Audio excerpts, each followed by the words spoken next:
should march on the Hasidim in Crown Heights. I know everybody getting a little nervous now. Everybody getting a little nervous. All right, we ain't talking about downtown. We ain't talking about marching in the black community. We're talking about marching on 770 Eastern Parkway.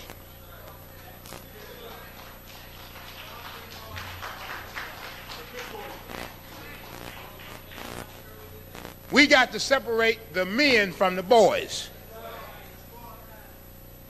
Now, really, you have to do this yourself. Leadership must be accountable to you. Well, my suggestion is this. This is my suggestion. My suggestion is that we get a list of all the Negro activists in this city. And then we have our meeting and decide. No, I won't be there. You have to have this meeting. Because you may want to give me an assignment. See where my head is. See that I carry out my job. See if my bark is worse than my bite. So you have to do this. What needs to happen is that you need to meet somewhere and then decide exactly what you feel needs to be done in the Emily Benn case, including marching on the Hasidim, and then sending a letter out to every Negro activist in the form of a subpoena, so to speak, and telling that person that on that day, all of you so-called activist leaders who is taking money from Jews must report to Crown Heights to lead a demonstration against the Hasidim.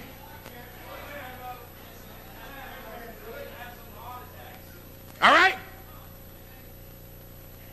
You make the decision. Don't wait for them to call. That's right, call all the names, everybody, and say on this date, we're marching with the Hasidim. This is the community speaking. This is not Maddox, but this is the community. But we want Maddox, and we want Daughtry, and we want Carson, and we want Sharpton, and we want Lumumba, and down the line to lead this. And anybody that punks out should be banished from the black community.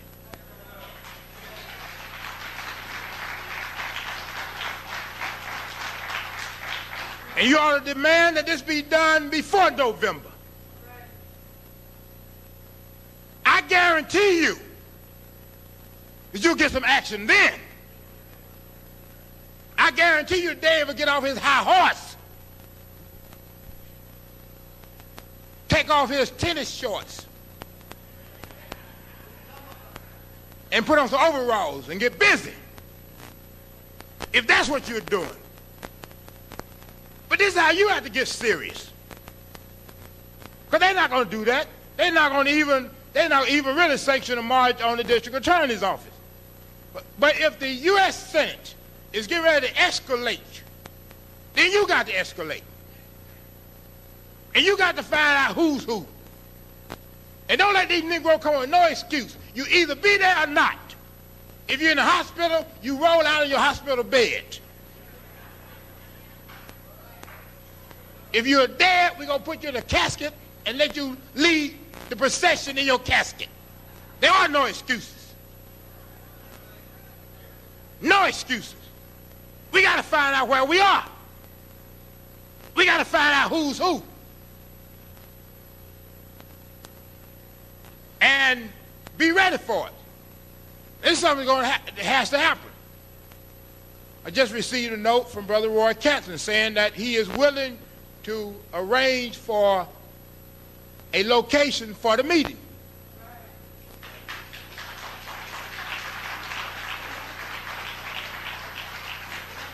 You need to have a meeting among yourselves.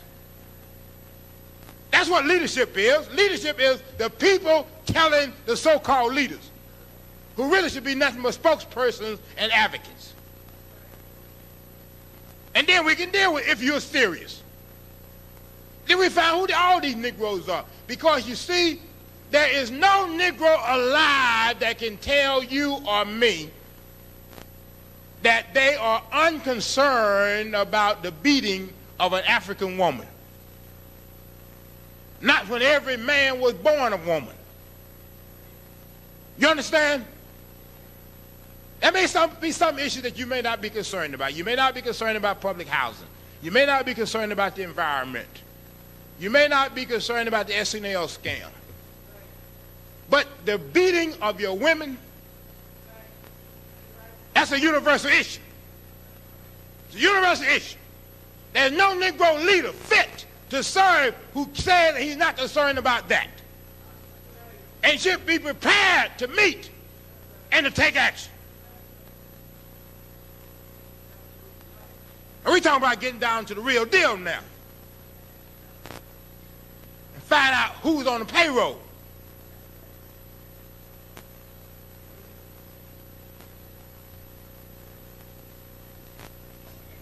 Now, these are serious times.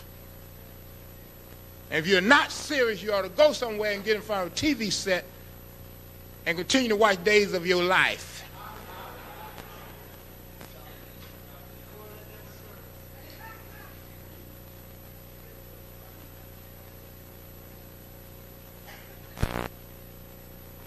That's something that you need to do. Brother Canton has donated space. People should get together and get that going. Because these Jews really believe that they are one up on us. And they are busy at work every day. They are busy at work every day.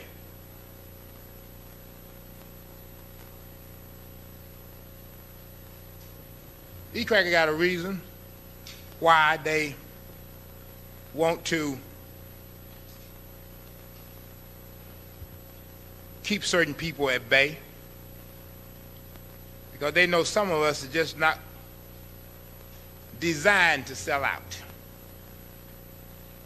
Some of us are really descendants of Nat Turner and cannot sell out. We can't sell out.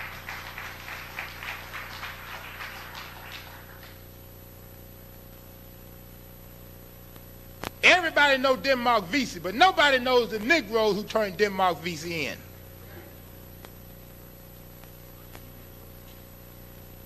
All right? I think that we got to escalate. I think that we got to bring a lot of attention to this town. And we got to confront our enemy. And we got to do it right away. That's something that's very important. It's very important, just like the brother said, to organize 1,000 black men. A 1,000 black man strike force will shock this town. That needs to be done. It's a town of 2 million Africans. We ought to be able to find 1,000 black men to shake this town as a solid strike force. All right? That has to happen. That has to happen. It has to be put together. And it will be. A 1,000 black man strike force. That'll serve notice on these crackers.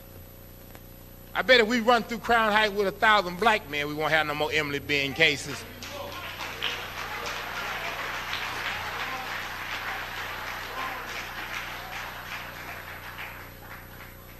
They know the strike force is available. I bet these crackers will keep their hands off our women.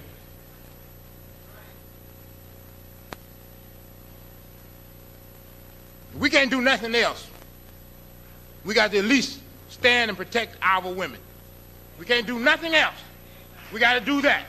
Protect our women. And we have to give our lives in order to do it.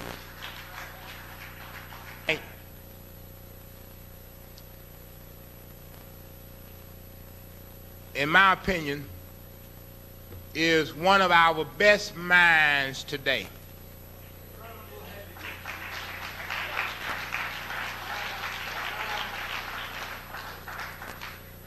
And the reason why I say that is because, unlike most speakers, this man can talk about education and psychology and a lot of other subjects. But he also has a knowledge of military science. See, that's what's missing in the black community. We're not studying military science. We're not studying the victories of Hannibal and how that was able to be achieved.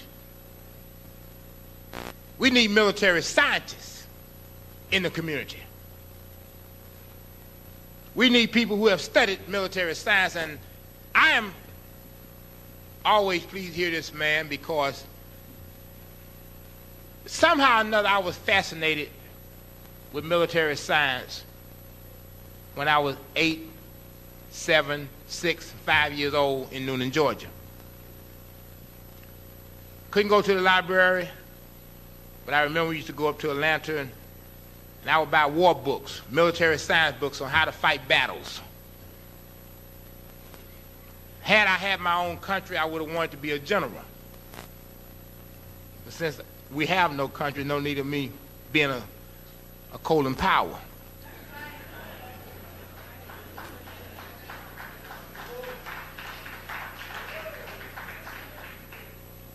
But I've always been fascinated with the subject, and I've always studied the subject, and that subject is very important in your daily life. If you've never studied military science, tomorrow morning you should go to bookstores and pick up some books. I've given you before names of some books. One of them is The Art of War.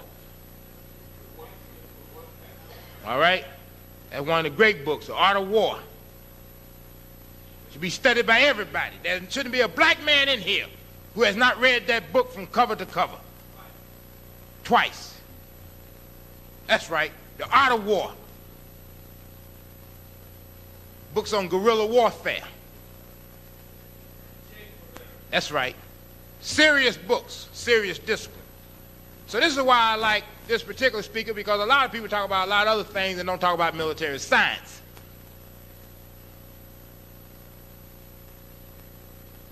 We need military scientists.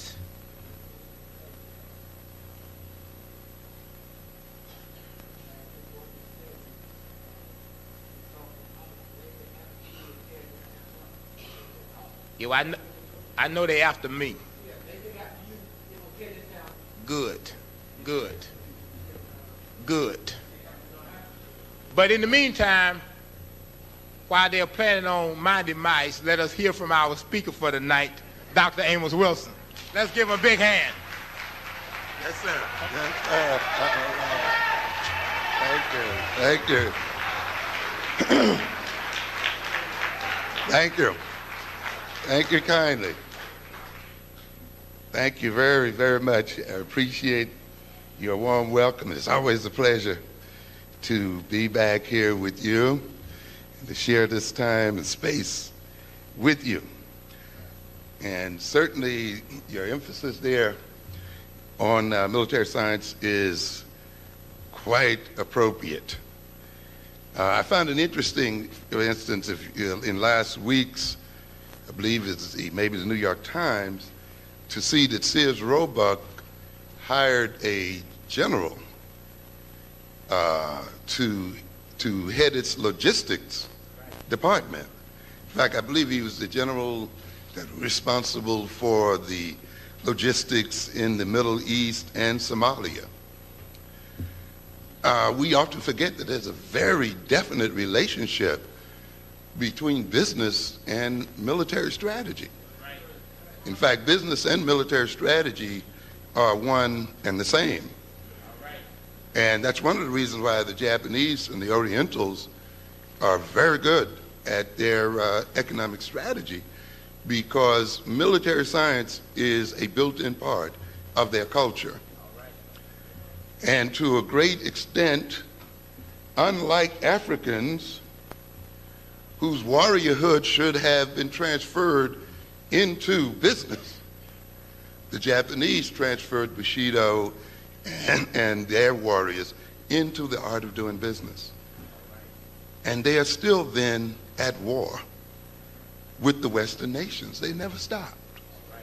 They just changed their tactics and hid their strategies under other guises. Ultimately, they will win the war against the West. The World War II wasn't nearly the end, ladies and gentlemen. It was only a battle.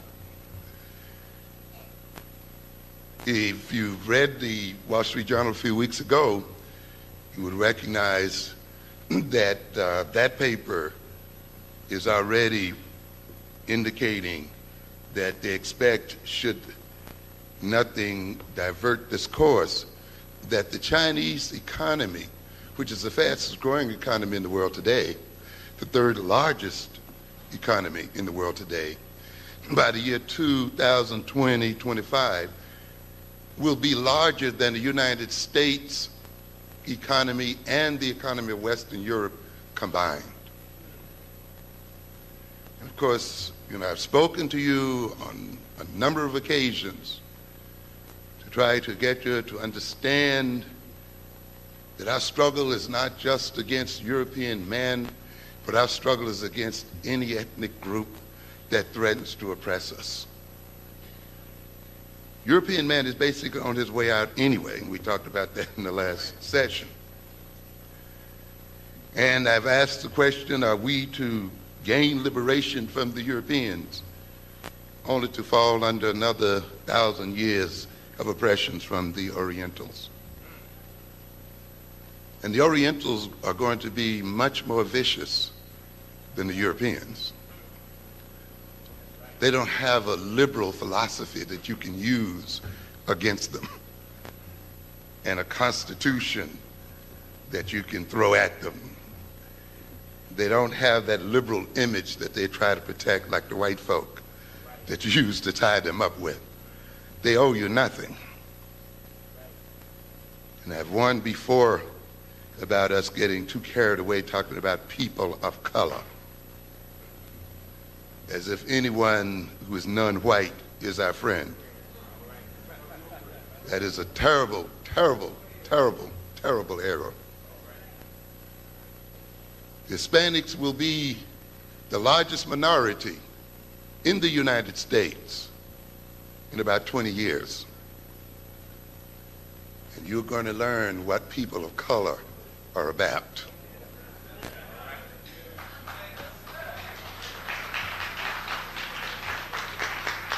You're going to learn what we have been trying to teach you all the time.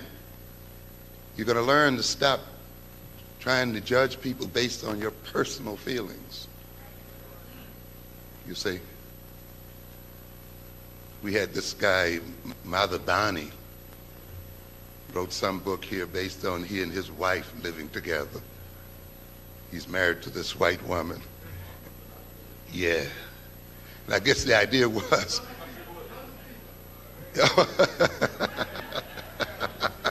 I guess the idea was, I think the idea was if she and I can live together, we can all live together. What a joke. This is nonsense. This is pure nonsense. It's pure nonsense. The relationship between peoples is not the relationship between a man and a woman, a man and his wife. No, not at all. And groups have no permanent friendships and permanent relations, as you've heard too often. They only have permanent interest. You are getting into a situation here as African Americans that Africans are in the world over. We are being isolated by other groups, by what I call the mercantile minorities. Those minorities who will be owners of business and property, all of whom then will look at us who are propertyless as criminals and thieves, and who then would look at us as ones to be protected against, and will possibly all gang up against us in protecting their own mercantile and business interests. So you got to wake up talking about people of color. You must talk about only one people of color, and that's African people.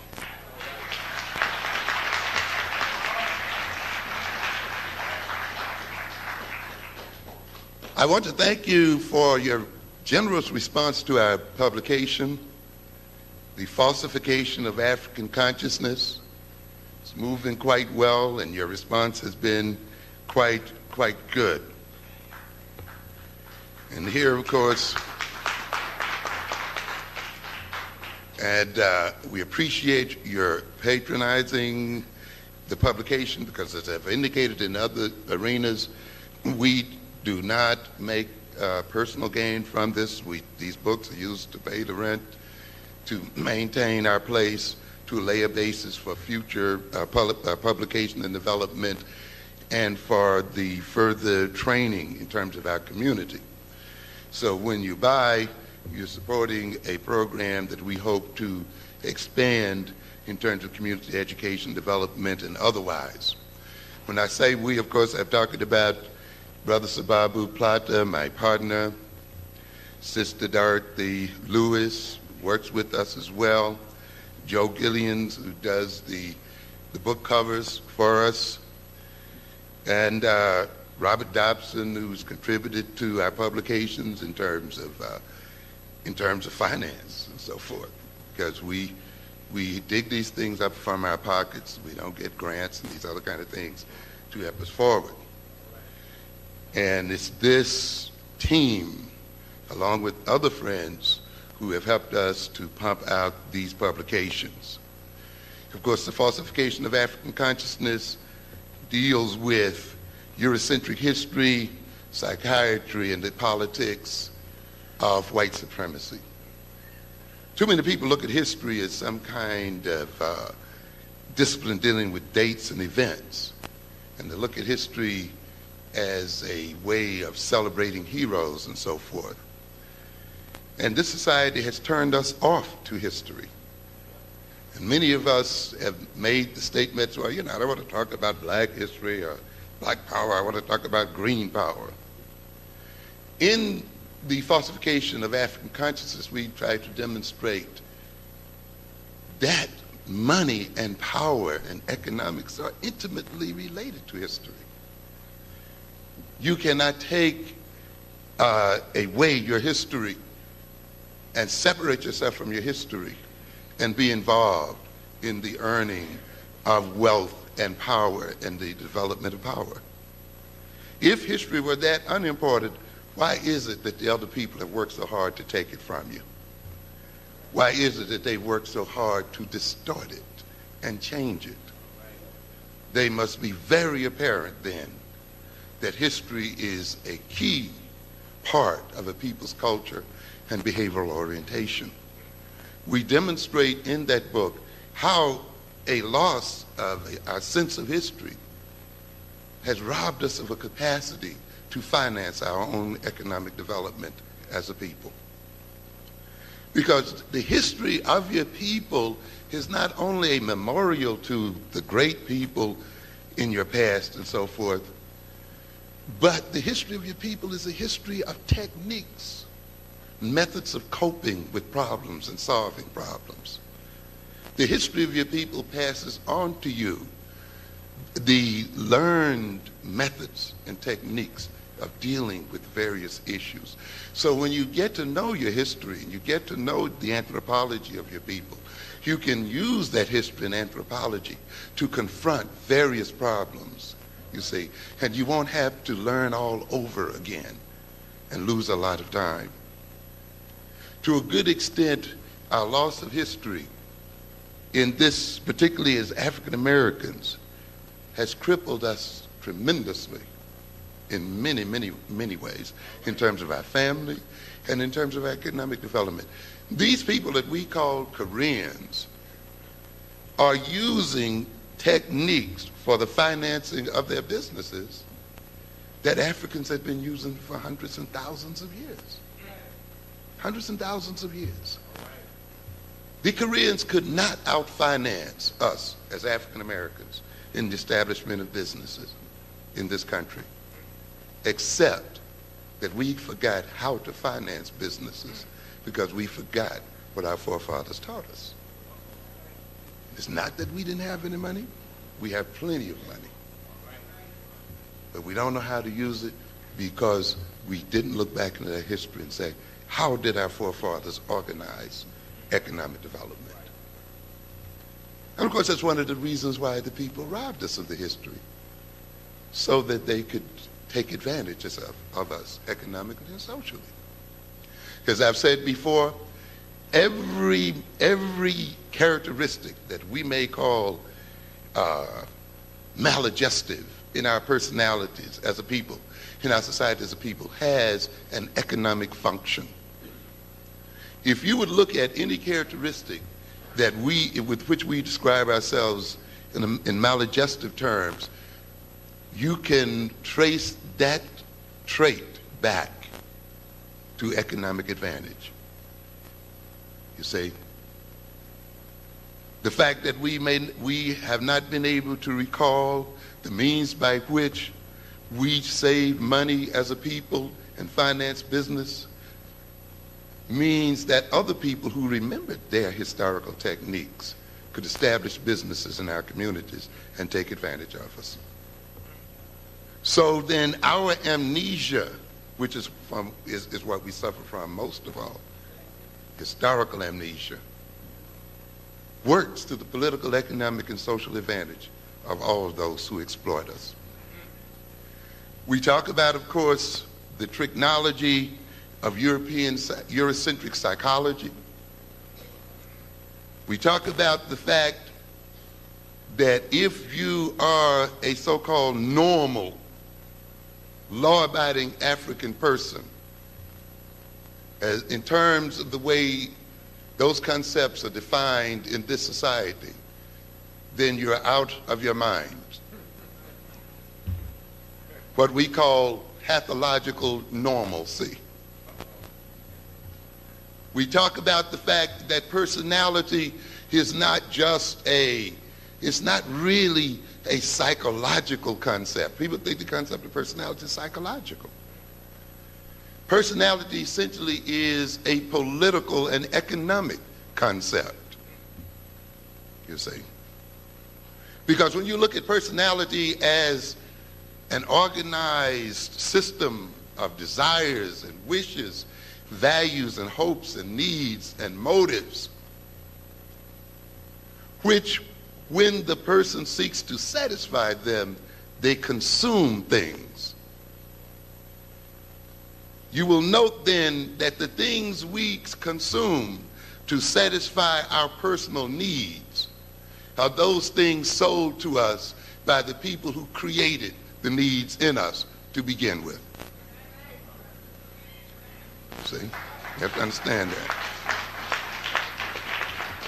And so by creating a so-called normal personality in black folk, we have had a personality infused in us such that when we behave normally, we work against our very best interest as a people. And that's why Eurocentric psychiatry has to be re-examined and completely restructured and destroyed and replaced by an African-centered psychology. Yes. Identity is a political economic concept. If you had the correct African-centered identity, the Koreans wouldn't be in the midst of your neighborhoods today.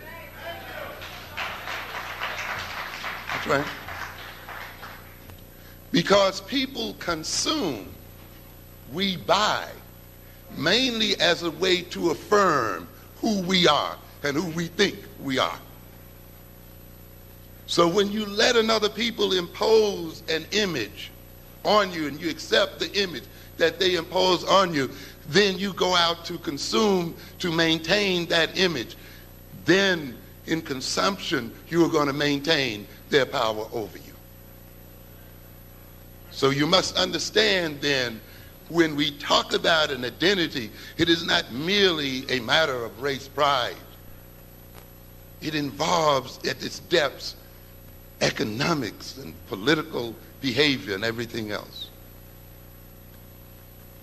So when you say you're black or when you say you're African, that means that we expect a certain system of behaviors from you such that they are supportive of African peoples and African ends. We're going to come back to that shortly. So we want you to continue to buy the falsification of African consciousness. This is a body of works that I'm trying to get out of here before we do some other things. Before we move together with Brother Maddox into the stage of organization. But we're trying to get a body of work so we can base our organization around a set of literature. We got a large volume coming out here at the back end of November, the first part of December, Blueprint for Black Power. We finally finished it, 400 or 500 pages. We might give it to you in 2 volumes so you won't have to take it all at once. But in that book, we are going to lay out chapter and verse the means by which we can gain real power in America and in the world. We're going to discuss the forms of power, the bases of power. We're going to talk about culture and power, family and power, religious institutions and power, and that whole bit. And then we're going to go line by line in terms of the various means by which we can develop cultural institutions, economic institutions that empower us as a people.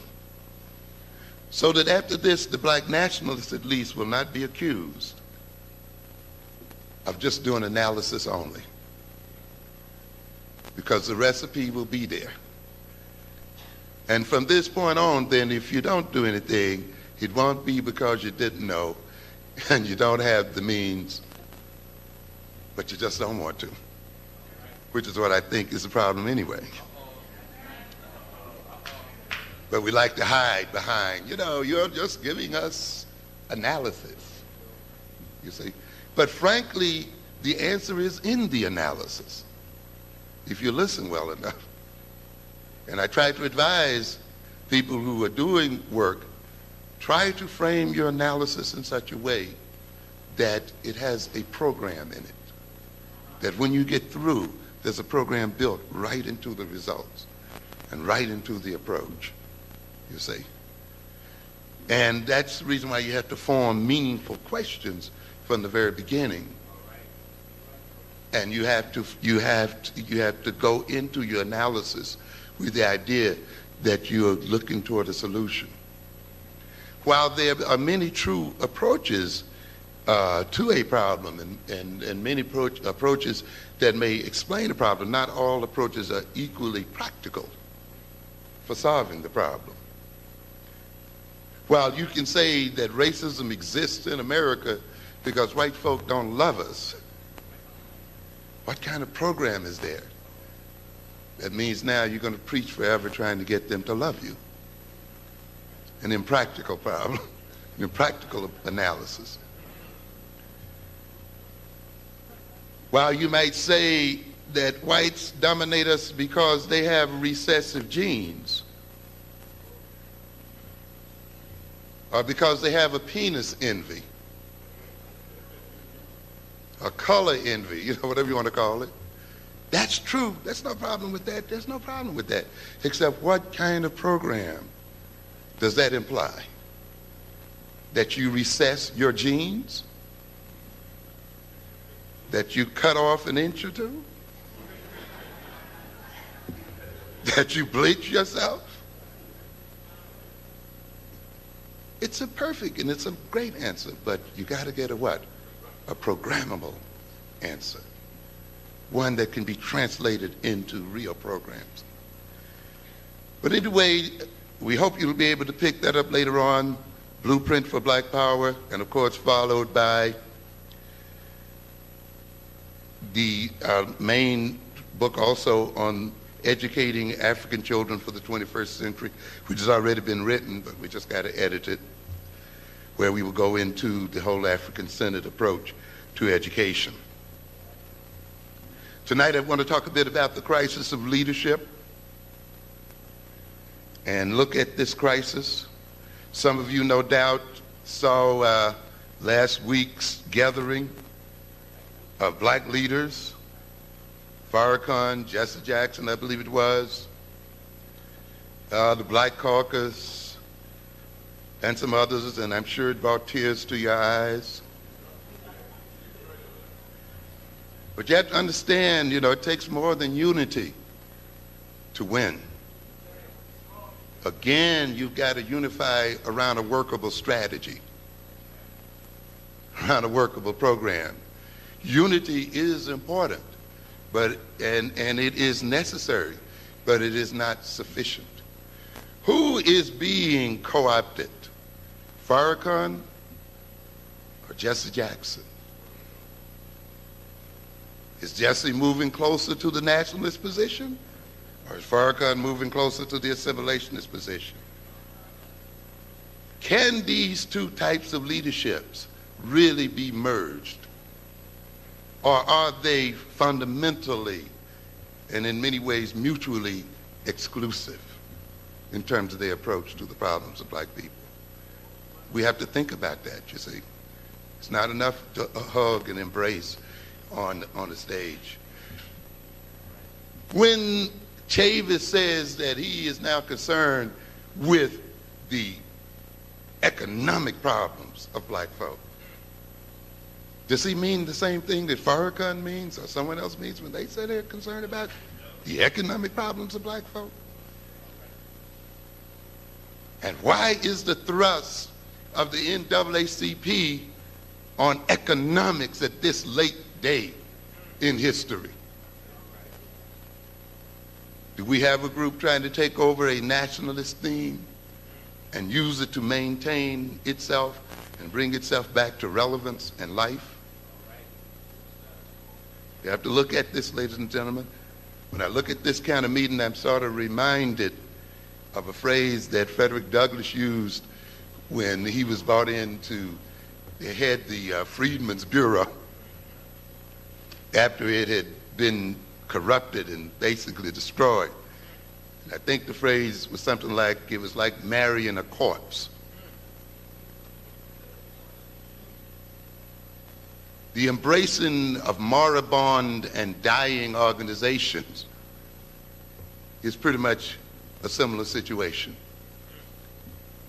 And some organizations deserve to die a peaceful death.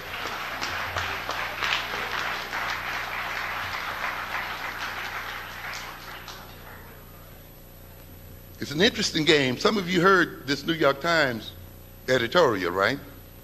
How many managed to read that editorial concerning that caucus meeting? Let me just take up a little time here to sort of read this little piece to you. It was very interesting, came out last Saturday. The Black Caucus gets mugged. There's your psycholinguistics.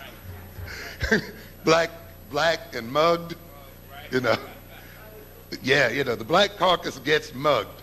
Shows you again, it's very subtle use of terms. Why mugged? You see. A game being played here with words by the venerable New York Times. In the days ahead, the Congressional Black Caucus may find itself in an advantageous position. What do you call that? Build you up to tear you down? In a Congress riven with discord over NAFTA, the economy, and other issues, the Black Caucus counts 39 votes in the House and one in a Senate that often produces squeaker votes. And we know many of the bills that Clinton gets through the Senate often passed by just one vote. So this one black person has a quote-unquote power there. So they're admitting this. You got 39 blacks in the Congress, one in the Senate, and in a situation where votes now tend to be very narrow, they have an additional influence on legislative outcomes, which means that we as the New York Times are concerned about how they play ball. But the Black Caucus's chairman, Kwesi Mfume, Democrat of Maryland, seems not to understand the uses of power. So now we take him to the woodshed here. We don't understand the uses of power. When Mr. Mafumi embraced Louis Farrakhan last week in Washington, he temporarily lost the savvy he has shown while legislating and behaved like a novice. His arrogance never ends. Mr. Mafumi was had. So was the Black Caucus. The occasion for this mugging was the caucus's annual legislative meeting, specifically a panel on race and politics at the Washington Convention Center. The participants included Mr. Mafumi, Mr. Farrakhan, the Reverend Jesse Jackson, and Benjamin Chavis of the NAACP. Mr. Farrakhan's presence was an invitation to trouble. So get the signal. Given his previous anti-Semitic railings, and especially his description of Judaism as a gutter religion, and never let it go. But this is the nature of power. When you got a stick in your hand that you can use against someone, you don't turn it loose. Mr. Mafumi declared a détente between the caucus and the black Muslims, among others. I wonder who the others are. No longer will we allow people to divide us, he said, adding that such a union was needed to bring about change. Put this in quotes. Some say Mr. Mafumi, who only recently abandoned radical for mainstream politics, was caught up in the moment and broached the issue without consulting the caucus. So you know what's going on here, right? Some Negroes have run back to the white folk. And so, hey, look, he got carried away. We didn't give him permission to say this. So you can see the old game goes on right at the so-called high levels of power. He got carried away, and he didn't have our permission. So don't look at us. And of course, the Times, in its magisterial and paternal way, says, perhaps. But his conduct suggests a misconception about what constitutes genuine leadership and whence its power flows. Don't forget where your power comes from. The members of the Black Caucus were given mandates and missions by the voters who sent them to Washington. They have a real political foundation of voters who expect change, in quotes, all right, but expect it in legislation that will benefit them. It's reasonable for the caucus to reach out, but Mr. Mafumi and his duly elected colleagues needn't be threatened or guilt-tripped into sharing platforms with people without portfolio who would soon drop from sight if the press ceased to cover them. So the old game, we make leaders. So if we stop covering him, he will cease to exist. Isn't this an arrogance here? As if Farrakhan and other people came into existence as a result of coverage by the New York Times. Or if the Black Caucus ceased to invite them to conferences. Mr. Mafumi diluted his hard-won authority of office by extending it to a freelance rhetorician well known as a hater. The caucus gets only bad karma. They must know our people. They know we respond to spiritual words, right? Bad karma and negative publicity in return. That's a political mugging, pure and simple. The chairman of the Black Caucus ought to know better. Perhaps his membership can teach him. Okay, that's the woodshed there. Telling these other caucus members what? Yes, you better go and teach him something.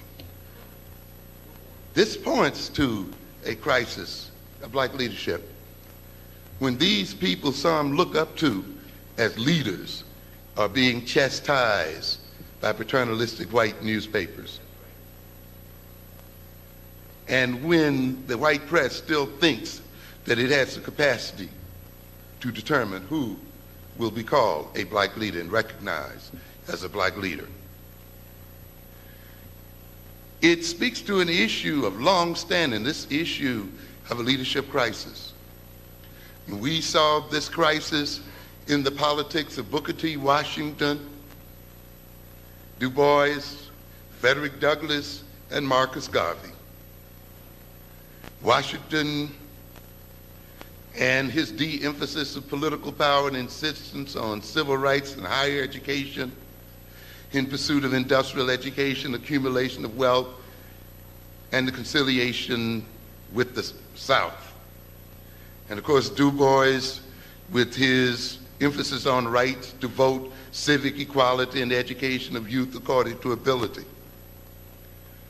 Douglass, with his extreme assimilationism, married to his white wife, believing that the ultimate goal of African people was to amalgamate and assimilate biologically with whites, who, after his marriage, attacked race pride and attacked racial solidarity and attacked what he called economic chauvinism. And of course, Marcus Garvey, with his pursuit of economic chauvinism, race, history, and culture, and African liberation. We often get carried away sometimes in trying to analyze the conflicts between Washington and Du Bois, and particularly do we get carried away when we talk about Du Bois's talented 10th. But I think before we start name-calling and categorizing, because both these men, Washington and Du Bois, are quite complex men. They do not easily fit into categories. You do have to face the question, is Washington such an Uncle Tom, or is he really being diplomatic? Is he playing a game? And there's some evidence that a game was being played. While he was in an apparent struggle with Du Bois over the issue of civil rights and the issues, let us say, of voting publicly, he often, using his own personal finances, contributed to those struggling to maintain voting rights for blacks in the South.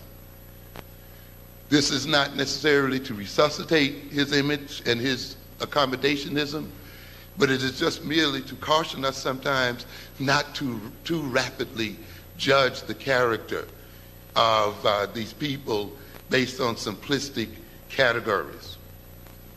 Du Bois, of course, was exceedingly complex as a person and changed a great deal over his long lifetime. Du Bois came to repudiate to a good degree, to a significant degree, the concept of the talented 10th. We rarely hear about that, though. But if you read his The Dusk of Dawn, you will see it right there. And he admits the error in that thought. He admits that this black middle class that he hoped would be committed to the race and would put race first was non-nationalistic. Du Bois was very committed also to African pride and race pride, and consistently did research in terms of African history and in terms of what we would call today Afrocentricity. But this is often looked over by those who are too quick to put him in the Boule class and other kinds of simplistic categories. When you look at Du Bois, you will see often his changes reflecting the changes in America. Du Bois is first and foremost a thinker and an observer and an analyst. And he's constantly looking at the realities of Africans in America, and he shifts his visions and is not afraid to change his mind and go against his prior opinions when that reality suggests that those opinions were wrong. As he moved through his life, then you see him coming much closer to the Booker Washington economic program. Again, you can verify this by reading Dusk of Dawn, where he suggests a separate economy for African American people. where he suggests a voluntary economy, where he deals with the fact that blacks are segregated and will stay segregated for decades, and therefore they should take advantage of that fact and use it to their political and economic advantage. This is very clear and stated. He talks about a commonwealth, what he calls an economic cooperative commonwealth, that blacks would have to use a cooperative approach to economic development. He sees that as a result of our economic struggle to gain control over our internal markets as African people, that we will receive resistance from other groups, and he talks about it very clearly. Many forget that Du Bois resigned, and really the word was kicked out of the NAACP in 1934. And he was kicked out essentially over the very issue of economics, when he charged that organization with not having an economic and a full social program for African people. In fact, he states in one of his statements here very clearly that when he critiques the NAACP, when he talks about them as being a protest organization and insistently demanding equality and equal right to work and so forth, and dealing in moral suasion and propaganda and possibly even physical resistance, and he says this is good. There are, however, manifest difficulties about such a program. First of all, it is not a program that envisages any direct action of Negroes for the uplift of their socially depressed masses. In the very conception of the program, such work is to be attended by the nation, and Negroes are to be the subjects of uplift forces and agencies to the extent of their numbers and need. Another difficulty is that the effective organization of this plan of protests and agitation involves a large degree of inner union and agreement among Negroes. What is he saying here is, what you're doing as an organization, NAACP, is that you're leaving black folks to be the subject of government agencies and to be the subject of other people. And this is not a correct program. You do not have a program by means of which black people uplift themselves through their own strength and power and resources. And therefore, this is a program doomed for failure. He asked them to confront the issues of the fact that blacks were in segregated schools. And what are we going to do about that? How are we going to improve these schools and work with these schools as they are and change them in our best interest? Instead of, as I will talk about later, living these dreams of the NAACP about some future integrated society. In his letter of resignation, he states, today this organization, referring to the NAACP, which has been great and effective for nearly a quarter of a century, finds itself in a time of crisis and change, without a program, without effective organization, without executive officers who have either the ability or disposition to guide the National Association for the Advancement of Colored People in the right direction. We can literally say the same thing about the NAACP when? Today. So more than classifying Du Bois or classifying Washington, I think it would be far more productive for us to look at the issues that Du Bois and Washington and the others were dealing with, and that was the issue of the crisis of leadership in the black community. Instead of looking at the talented tit merely as some elitist approach to the solution of black problems, we must look at it within the context of people who were struggling to find some leadership structure that would resolve the issues which confront black people, one of which might have been the use of a talented group. Another which may have been the use of the emphasis on economic development, you see.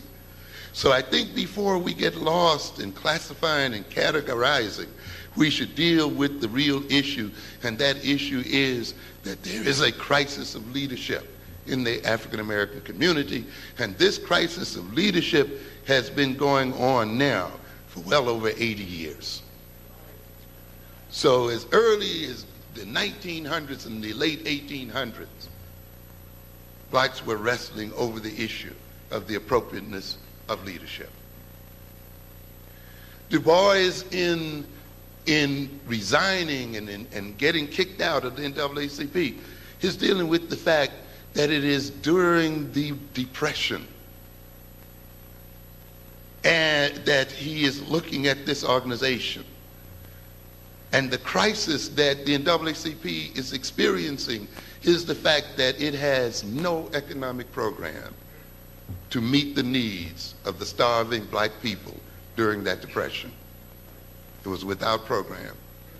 It had permitted Jews and other white liberals to infiltrate its organization and impose what Harold Cruz calls non-economic liberalism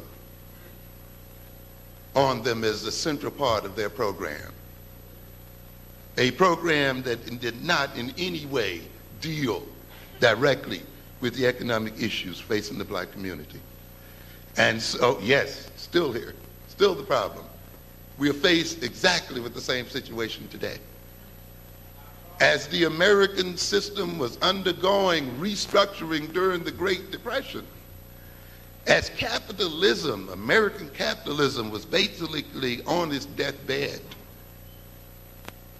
black people and the leadership of black people faced a major crisis. And just as Roosevelt saved capitalism through the socialistic programs of the New Deal, the NAACP was saved for a change.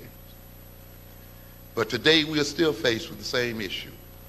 Now we are undergoing another major restructuring of the American economic system, a major restructuring of the global economic system. And now we are faced again with an organization which is supposed to be our premier leadership organization that has no economic plan, no program, has not even yet written one or talked about one, except to throw out a word or two that we are going to be concerned about the economics of black folk. That now is raising $100 million to try to wake up its corpse. If you read the other day, Reginald Lewis willed them $2 million.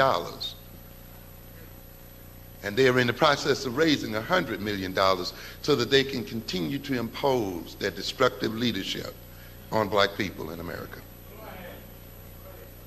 We have to watch this kind of thing. We're going to come back to this. So what does he mean? And we got a bunch of people running to Africa, sponsored by corporations, having an economic summit in Africa when they have yet to have one in the United States.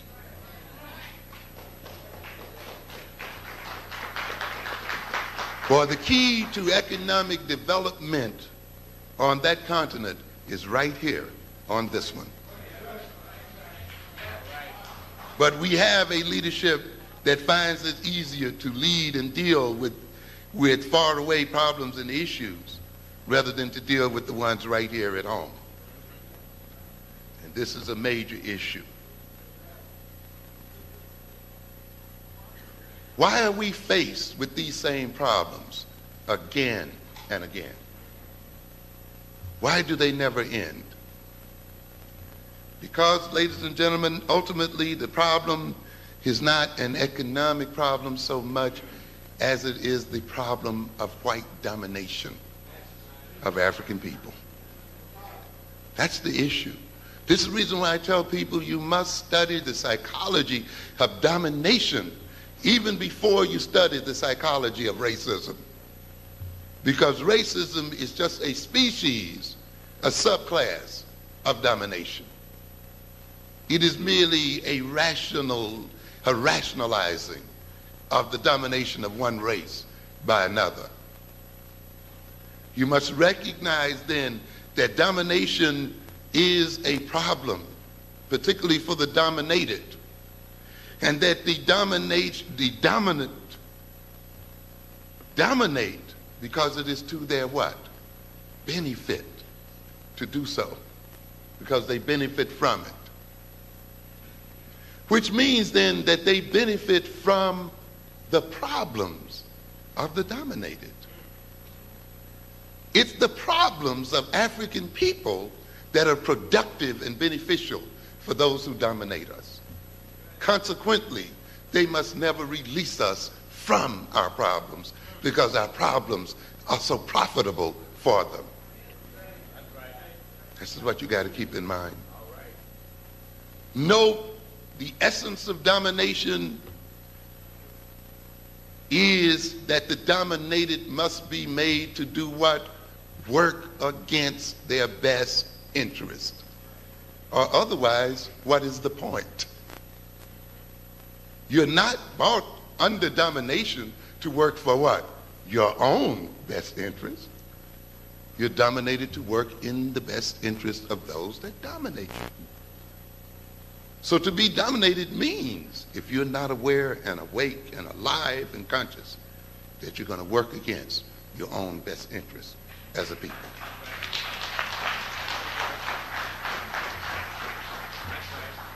And that means then, as long as domination continues, the problems generated by domination will continue. And even when one problem invented or created by domination appears to have been solved, what is going to happen? Another will arise. Or the same problem will take what? A different form. So if it was the Great Depression in the late 20s and in the 30s, it's called global restructuring in the 1990s. But all in all, it means the same thing: being out of job, out of work, homeless, and in the street, no matter how you describe it. Because the other people who dominate the system are going to shed you first before they shed themselves or anyone else. And the game continues, which ultimately means then, ladies and gentlemen, any solid black leadership must see the overthrow of the domination of whites as the ultimate solution.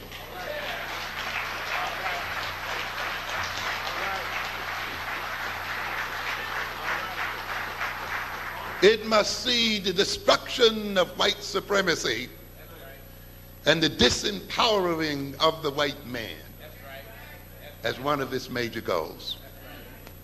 Otherwise, you'll never get out of it. And one day, if he sees that the ultimate benefit to himself lies in the total death and destruction of African people, then he's going to kill you dead. And if you look at the history of the European, he does not feed useless people for long. The Indian, the Native American, was wiped out on this continent because to a great extent he was of little or no economic use to the European. No amount of love, no amount of constitutional rules and laws will prevent this from happening to African people. We have to come alive to that fact. And African people are becoming economically useless the world over. When they finally stabilize this old shaky Soviet Union, who has mineral wealth that rivals that of the African continent, that's already now dumping metals and minerals and so forth on the world markets and depressing those prices at this point. When they bring that country online, will the African continent even be able to survive by selling its raw materials? That's a major problem. The sellout of Nelson Mandela Yes, it's a bourgeois leadership. You may as well face the reality of it. The day Nelson Mandela, as a condition of leaving prison, promised those whites that their properties would not be nationalized and would not be taken back and redistributed among the natives of South Africa, the game was up then. Yes, you may as well face the reality. And we have this kind of situation all over the continent of Africa, where the original, yes, and it's a joke to talk about Namibia being liberated, with 75% of its most arable land still owned by whites, with this wealth being owned by whites. What kind of liberation are you talking about? When you look at Zimbabwe, that negotiated a so-called treaty or independence, and the white has promised them that after 10 years they would turn the land loose. And when the 10 years were up, the other white nations said, hey, forget about it. And now the African farmers and other people are still without land. Ladies and gentlemen, you got to learn that you got to fight a war to the death. You got to fight a war until your enemy surrenders so that you can dictate the terms. If you fight a war and then you've got to sit at the table and really go through negotiations, you have not won. Now, if you can't dictate the terms of peace, you have not won the war. You see, and we got a lot of that kind of stuff going on in the African situation today. Yes, all over. Because the African situation is worldwide. Doesn't matter where you are. The same politics that inheres in America, inheres in Africa, Central, South America, everywhere. It's the same game. Because you have the same what? Domination. Yeah, the domination is global. So you have the same kind of problems. You see, and you have to face that as a reality. If this nation, this South African so-called nation, leaves intact, the white ownership of property and so forth, it's going to change the whole of that continent, because that nation will become the economic engine of the continent. And the African nations on the rest of the continent will trade with it, and in many ways become economically associated and dependent on it, which will permit then an even deeper penetration by whites and others into the continent as a whole, under the bogus title of a multiracial society. You have to wake up. You cannot let any leader become a sacred cow to the point where you forget how to perform a realistic analysis on the situation. Because ultimately it is your individual lives and the life of our people that is at question here, not the glory and power of an individual person or leader, but of the people themselves. And so we see this crisis of leadership all over the place. And it is time now for us to move toward its resolution. I think we are in a better position at this point because unlike Du Bois and Washington and the others who were in a sense at the front end of these issues, we have had now 80, 90 years to see what happened. We can measure results. Therefore, we can take an empirical approach, an empirical analysis, an analysis based on experiment, an analysis based on actual experience, an analysis that looks at the NAACP's program and look at the results, that looks at the programs of other leaders and look at the results that they wrought. So we don't have to guess, and we don't have to be quite as theoretical as we used to be. We can say, let's see what the results bear out. And let's see if this form of leadership can be justified any longer based on its results.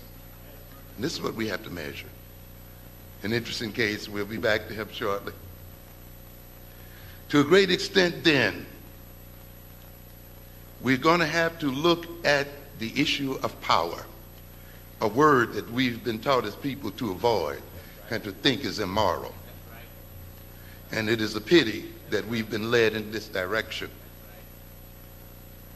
Because, ladies and gentlemen, power is the crucial measure of the effectiveness of leadership as to whether that leadership empowers the people. Because we have to recognize that the primary source of the host of problems that confront African people the world over and in America is powerlessness. Yes. Yes. We are suffering from not using our potential as a people. Yes. Powerlessness. If we were able to create jobs, but able is the essence of what? Power. To be able what? To. The ability to. You see, power is created in terms of resistance, the ability to move against resistance, to expend energy and to focus energy in changing circumstances in terms of one's own benefits. This is what power is about. Power is necessary to all living things. It is the essence of life. If you do not have any power, you are not alive. That's right. It takes power for you to chew your food. It takes power for you to digest it, to convert it into nutrients so that you may continue to survive. It takes power for you to stand up against the resistance of gravitation. It takes power for you to earn a little living from the earth and everything else. You have to have what?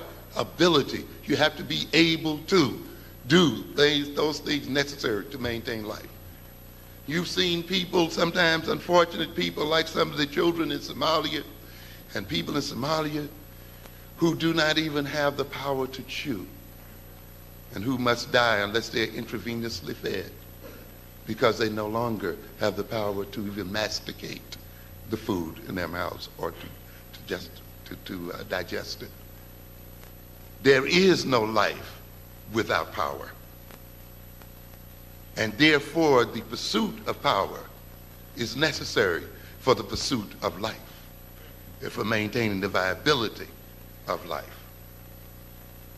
So don't let anyone deceive you into thinking that there's virtue in powerlessness.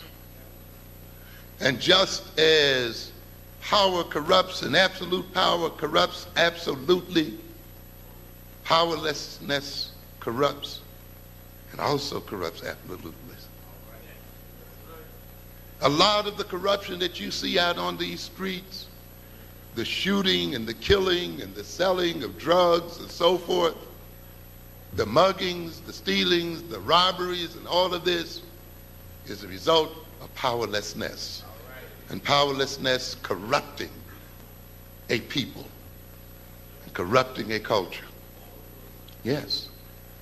Creating terror and horror in our communities. Because we are not able, we have not empowered ourselves to provide our young people with what? Jobs and alternatives to mugging, to robbing, to stealing, to terrorizing.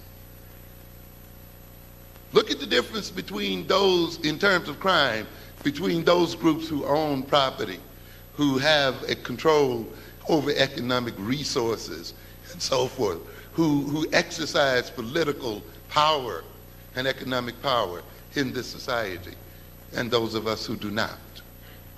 And you can see immediately then that the power itself, the powerlessness itself becomes a source, therefore, of corruption. And therefore, if we are to change the nature of our system, we must change from powerlessness to power. And ultimately, though, social power comes out of the relationship among people and persons. Social power is, in essence, collective. We have to keep that in mind, because we normally think of individuals as powerful.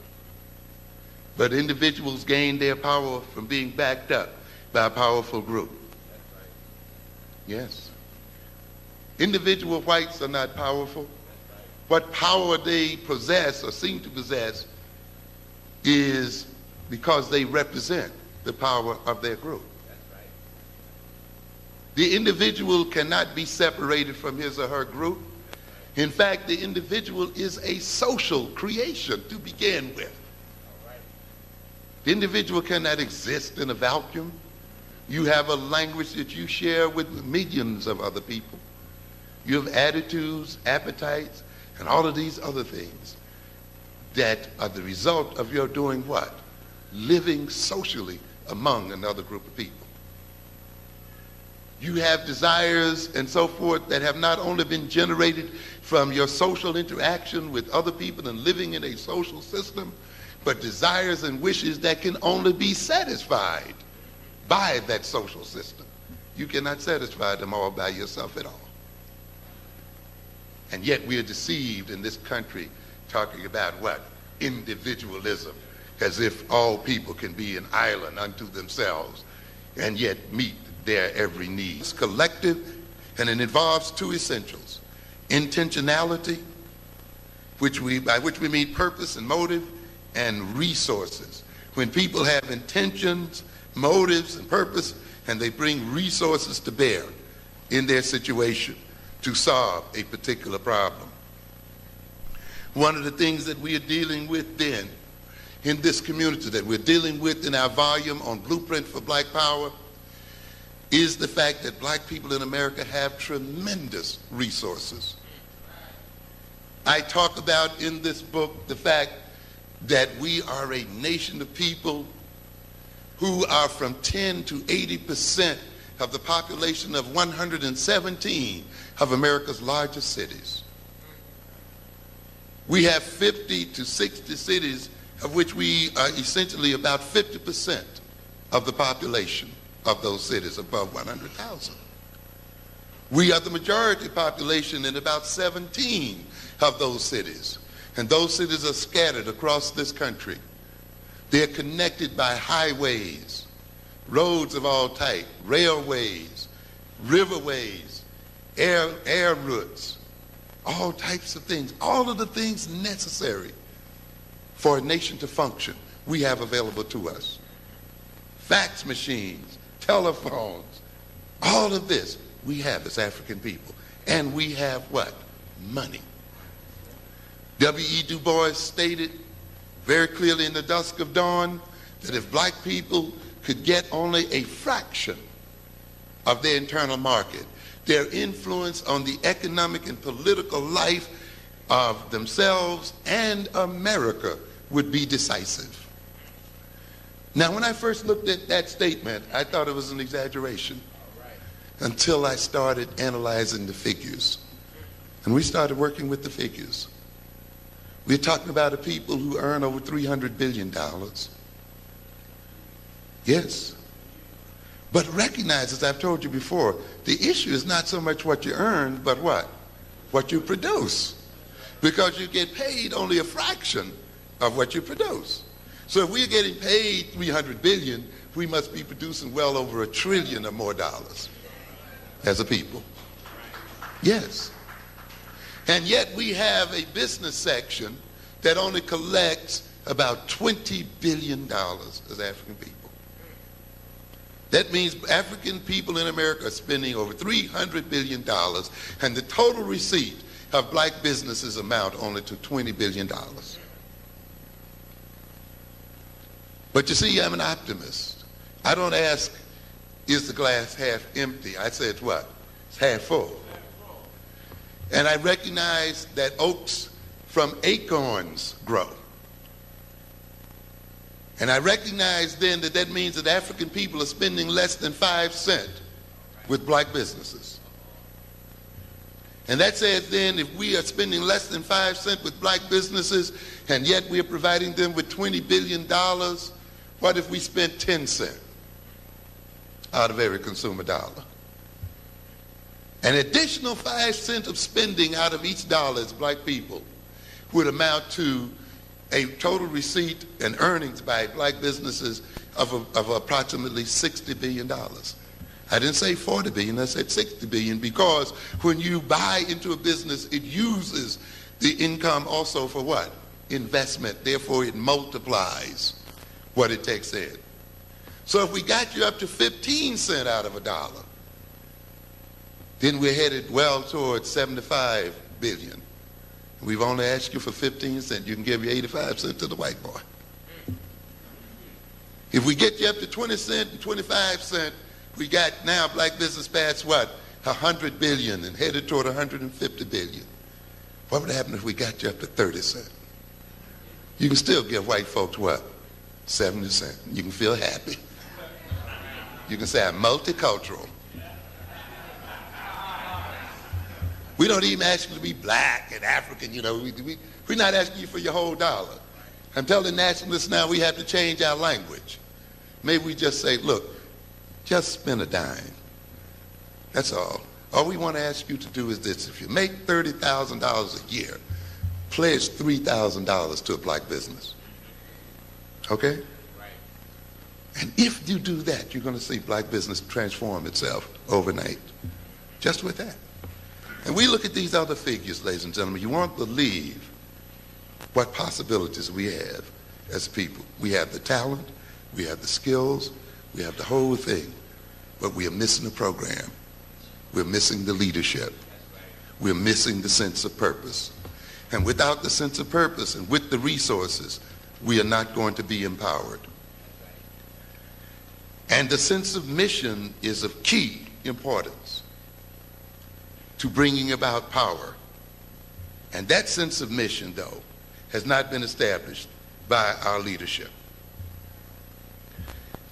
And since it has not, it has placed us in danger.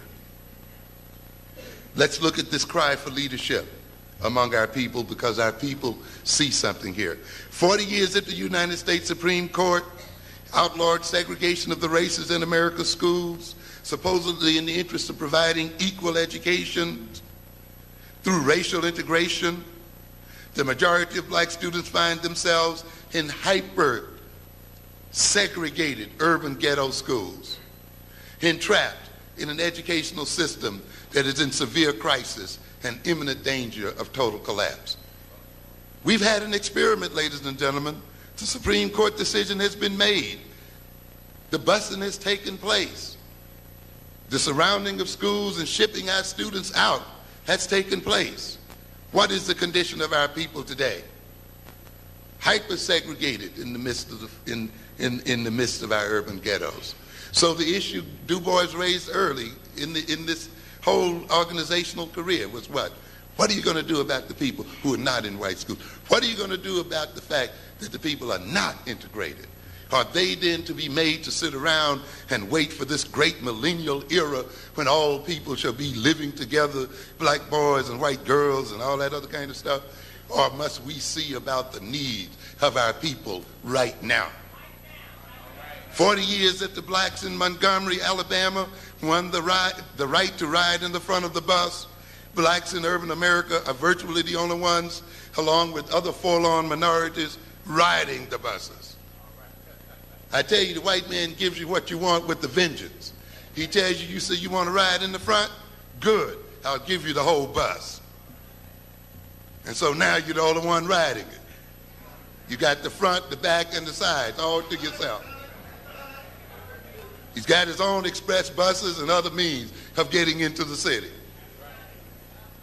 This is 40 years of, what is this now, 55? It's now near 95. So the issue of riding in front of the bus has not been solved in the way you thought it would be, did it? 30 years after gaining the right to vote, having benefited from the passage of the Civil Rights Bill, the Voting Rights Act of 1964-65, blacks in urban America,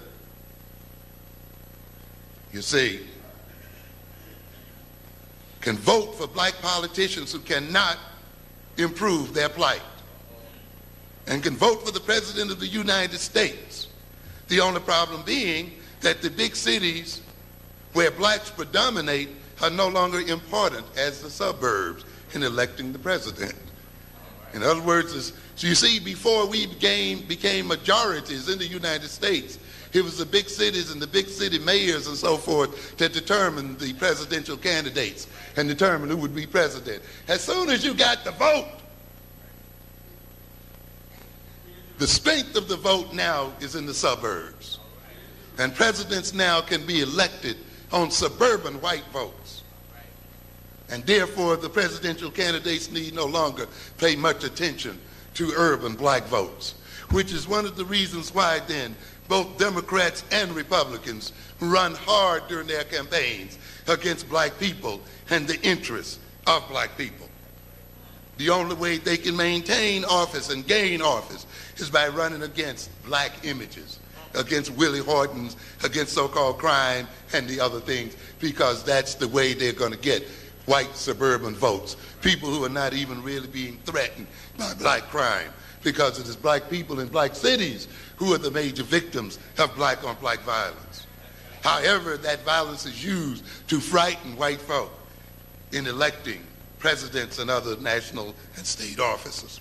20 years after passing the fair housing legislation, blacks are hyper-segregated in urban ghettos and in suburban neighborhoods, where still many blacks are homeless, sleeping on the sidewalks, under bridges, and in abandoned buildings.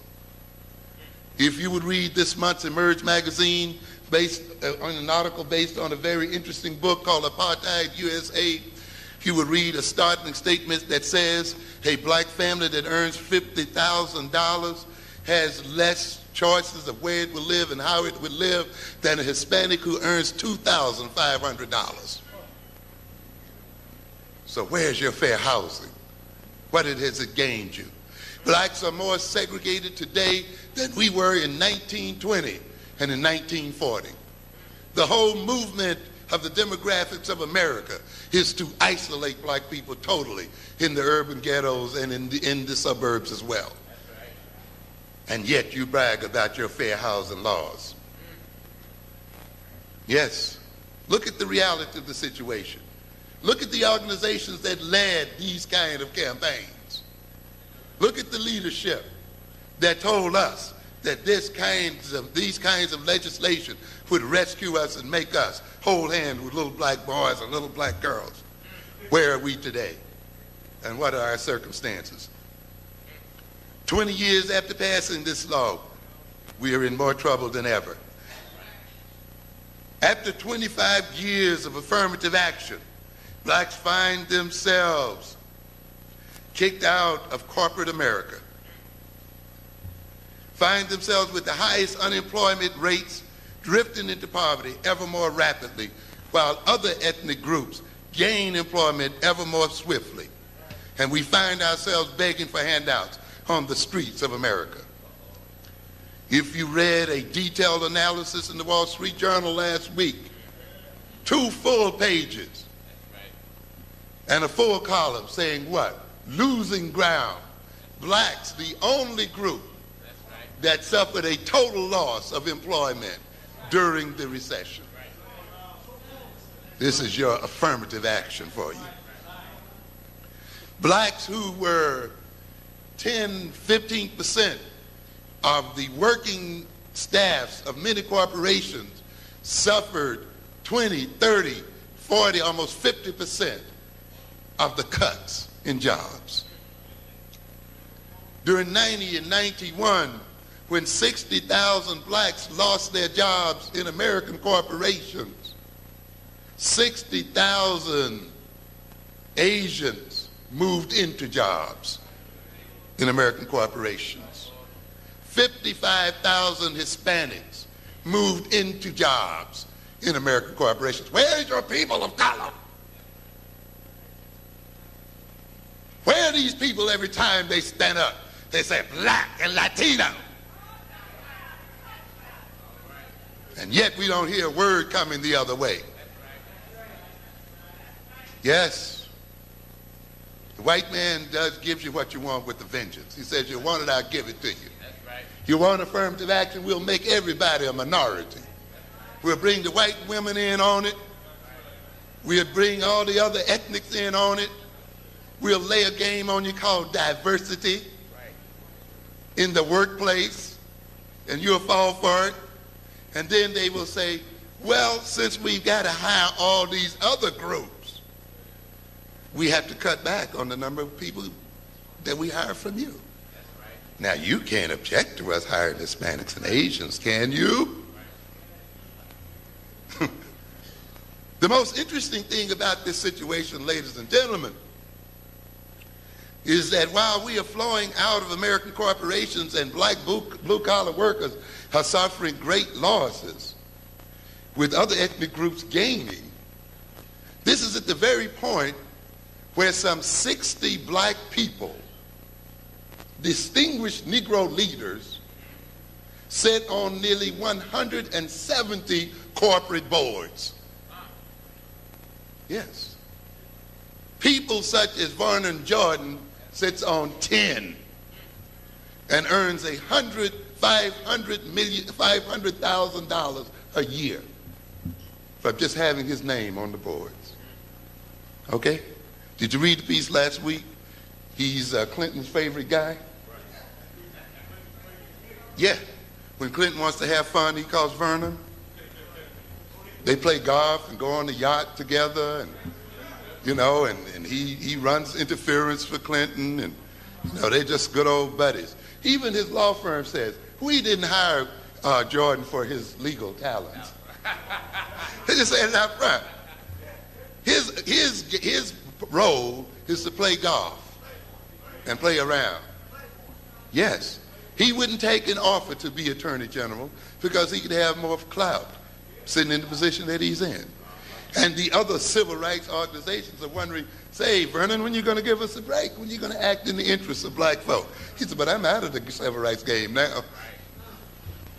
So isn't it a paradox then, that at the very point where we are being kicked out of America's corporations, we have blacks sitting on America's corporate boards.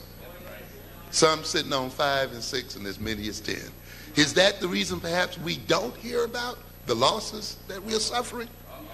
Is the situation one that by appointing these token Negroes to these boards, we will no longer complain, or they have had their mouths shut so that they no longer complain about our not being there, ladies and gentlemen? This is the result of affirmative action, the result of assimilationist program. 25 years after the initiation of black capitalism, blacks find their communities' markets dominated by aliens. Black business persons find they can't do business in America nor with America. After 40 years of being America's moral conscience, as a lot of Negroes like to brag about, blacks find their communities being devastated by immorality. After preaching brotherly love and race-transcending love, they find themselves to be the most hated of races. For blacks in America, 30 years after having the ringing words, free at last, thank God Almighty I'm free at last, America has become even more of a prison, sealing their bodies, hopes, and aspirations in the dungeons of despair. For African Americans all over, for African Americans, all the promises of the civil rights era have been betrayed. Everything has been reversed. The more black elected officials have been elected, the worse off the black electorate has become. Yes. Black homelessness became a national scandal when a black man was appointed Secretary of Housing. The black community was overrun with AIDS, drugs, addiction, TB, and all sorts of diseases and maladies when a black man was appointed Secretary of Health. Black nations were overrun by the imperial armies of the United States when a black man was head of the Joint Chiefs of Staff. The more black judges appointed to the bench, the more black men became police commissioners and police officers, the more black men filled America's prisons. And black on black violence ravaged America's black ghettos. Let's look at it. The Honorable Supreme Court Justice, late Justice Thurgood Marshall, achieved greater victories in the United States Supreme Court as a lawyer than he did as a judge sitting on his bench. In fact, he sat on the bench and sadly witnessed his life's work being ravaged and savaged by a mean-spirited bench. As a black man assumed to become Secretary of Commerce, blacks as an ethnic group are the least ones engaged in what? Commerce, at home and abroad. In 1993, at the appointment of a black woman as Surgeon General and ardent advocate of sex education and the dispensing of condoms, black teenage pregnancy and female-headed families threatened the very foundations of the black family and culture and the viability of the black community. This is the legacy of the leadership that we have confronted, ladies and gentlemen. And we must look at this situation. And under whose leadership and what leadership did this occur? It occurred under the leadership of what I call the assimilationist, moralist leadership establishment. Those people who told us that our salvation lay in assimilating with other folk. We look at this shame as we see more black mayors elected, the deterioration of the black community hastened. Let's look quickly at the federal contributions to certain large cities in America. In 1977, let's look at the amount that the federal government contributed to city budgets. And let's compare that with what they received from the federal government in 1985, periods during which black mayors were presiding over some of America's cities. In 1977, New York City's budget, 19% of it was gotten from the federal government. By 85, it was only 9%. Los Angeles started with 18%. By 85, it was 2%. Chicago, 27% in 77, 15% in 85. Philadelphia, 20% in 77, 8% in 85. Detroit, 23%, now in 85, 12%. Baltimore, 20%, 85, 6%. Pittsburgh, 24%, 85, 13%. Boston, 13%, in 85, 7%. Cleveland, 33%, in 85, 19%. Minneapolis, 21%, in 85, 9%. So are the black mayors bringing in the money? Are the elected officials bringing in the money? As a matter of fact, what you have going on here, ladies and gentlemen, is a war against black cities. You have the federal government itself engaging in the provocation of black populations to riot, so that under the cover of bringing law and order, they may impose martial law on those populations and destroy those populations. This is the kind of game that hides itself behind a bourgeois leadership.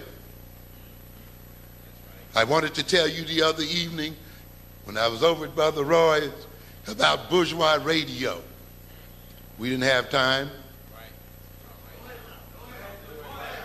You have to recognize one thing, you see. When we talk about the media in America, we look at who owns the media. You see, and we know that this media is owned by about 10 corporations that own about 80% of the media. Few companies owning over 200 cable companies and so forth. And you see the struggle now over who's going to own the cable operations, who's going to control communications in America. And we recognize then that those who own the media, because what? A free press only belongs to the person who what? Owns one. Okay? That obviously if the bourgeois element in America and the ruling elite in America owns the media, then the media will be used by that class to carry out its programs and its ideologies. And it will use the media to try to brainwash and falsify the consciousness of African people. But while we look at that, we must look at the ownership of our own media. Yes? And see what class of people own that media. Then you want then you can solve the puzzle as to why that media is always preaching to you about voting. As if voting was the only source of power in America. Because those people that own those stations achieve their social position and power through America's electoral system. That's why it's important to them.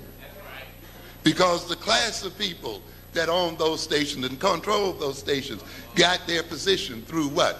Electioneering and by being attached to the Democratic Party. And one thing that a bourgeois leadership and a leadership elite tries to do is to convince the masses that the masses can have their interests satisfied by satisfying the bourgeois' interests. And therefore, when they get elected to office, or they get high appointed office, they tell you, ain't we progressing? Doesn't that mean an advancement for black folk when they are the only one who have advanced and you don't have a new nickel in your pocket as a result of their being in this position? And so they want to make you think that their elections and their ability to wheedle out of the Democratic parties and the Republican party's money that advance their economic interests represents an advancement for you. And therefore they fail to give you a true education as to what politics is really about in America. And power in America is not in voting. You have to understand that. Why? If you'd even review your own history, you would recognize that what you call your most significant victories were gained before you gained the right to vote in 1964 and 1965. Did you vote to get the vote? Huh? Recognize what you're going on here. But someone would tell you that there's no other way. But what did we say? Power in America is based in America's corporations, is determined by those who own the means of production and who own property. Power and property ownership go together in America. No property-less people, no people who own no productive businesses are in power in America. I don't care what kind of votes they have. And recognize this, that where the power is, you cannot vote them out of power. Because those who run America's multinational corporations and run America's institutions don't run for office. They tell the people in office what to do.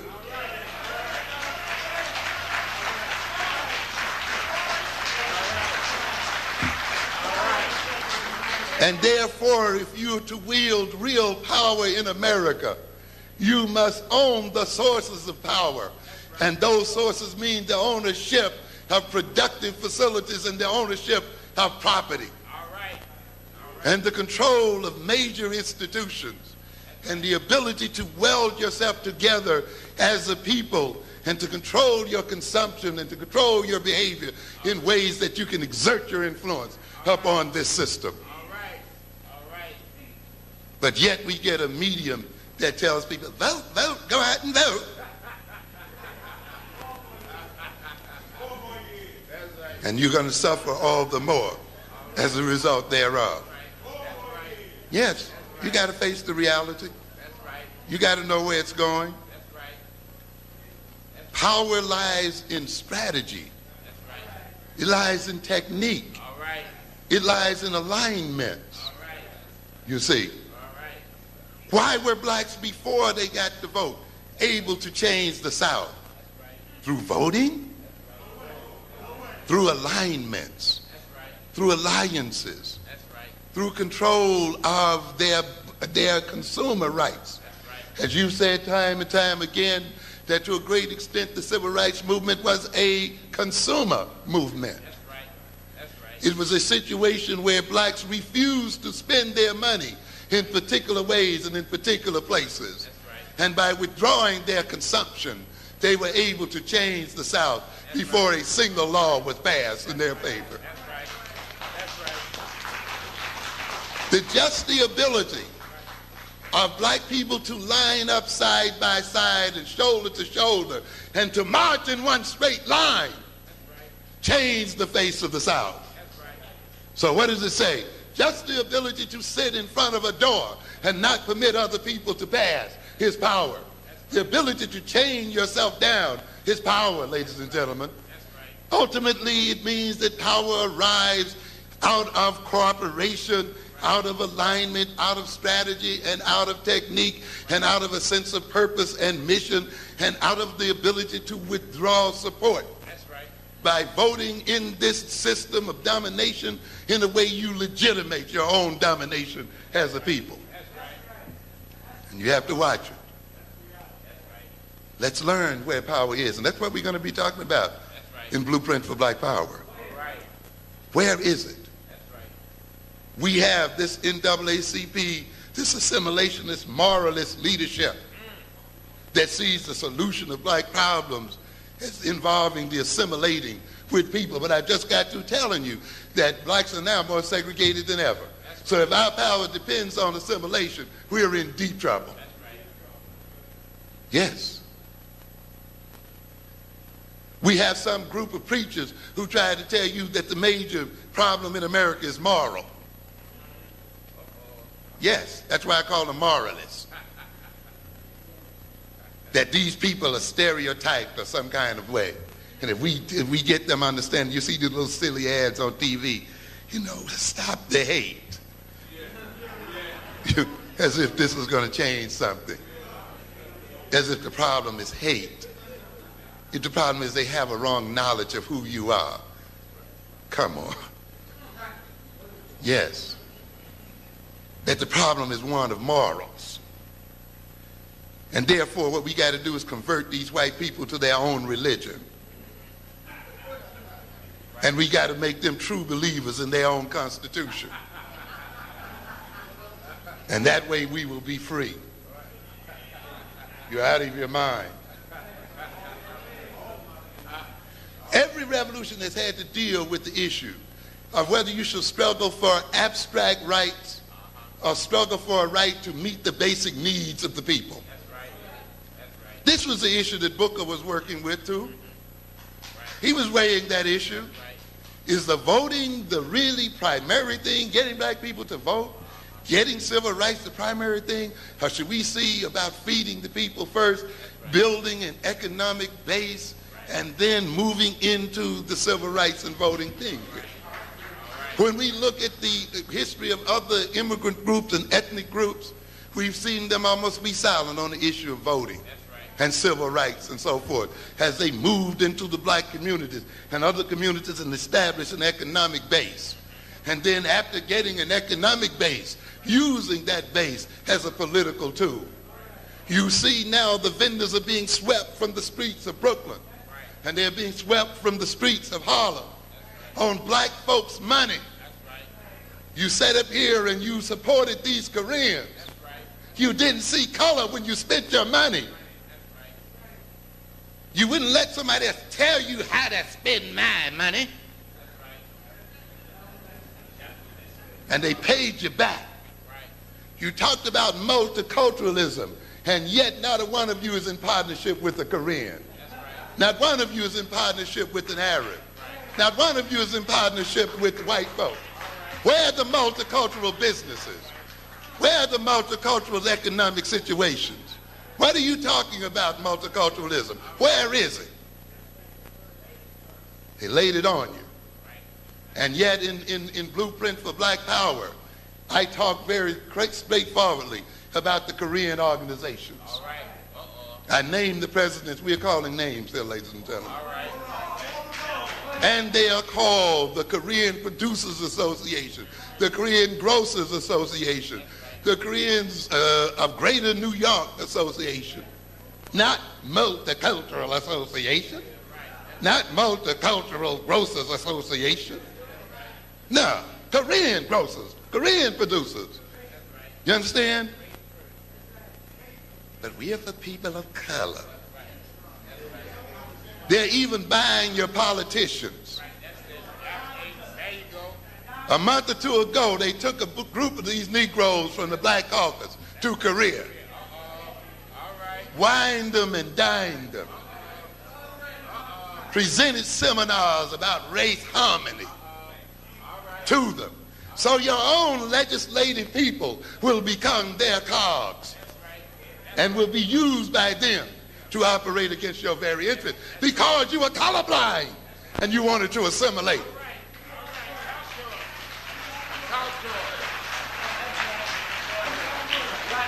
In the New York Times, they told you up front, and we quote the dates and the places in Blueprint for Black Power. They stated very clearly, now we got the money. We want to now deal with politics. And they say that we are going to present each mayoral candidate with 3 demands. Did you read it? And what are those 3 demands, they said?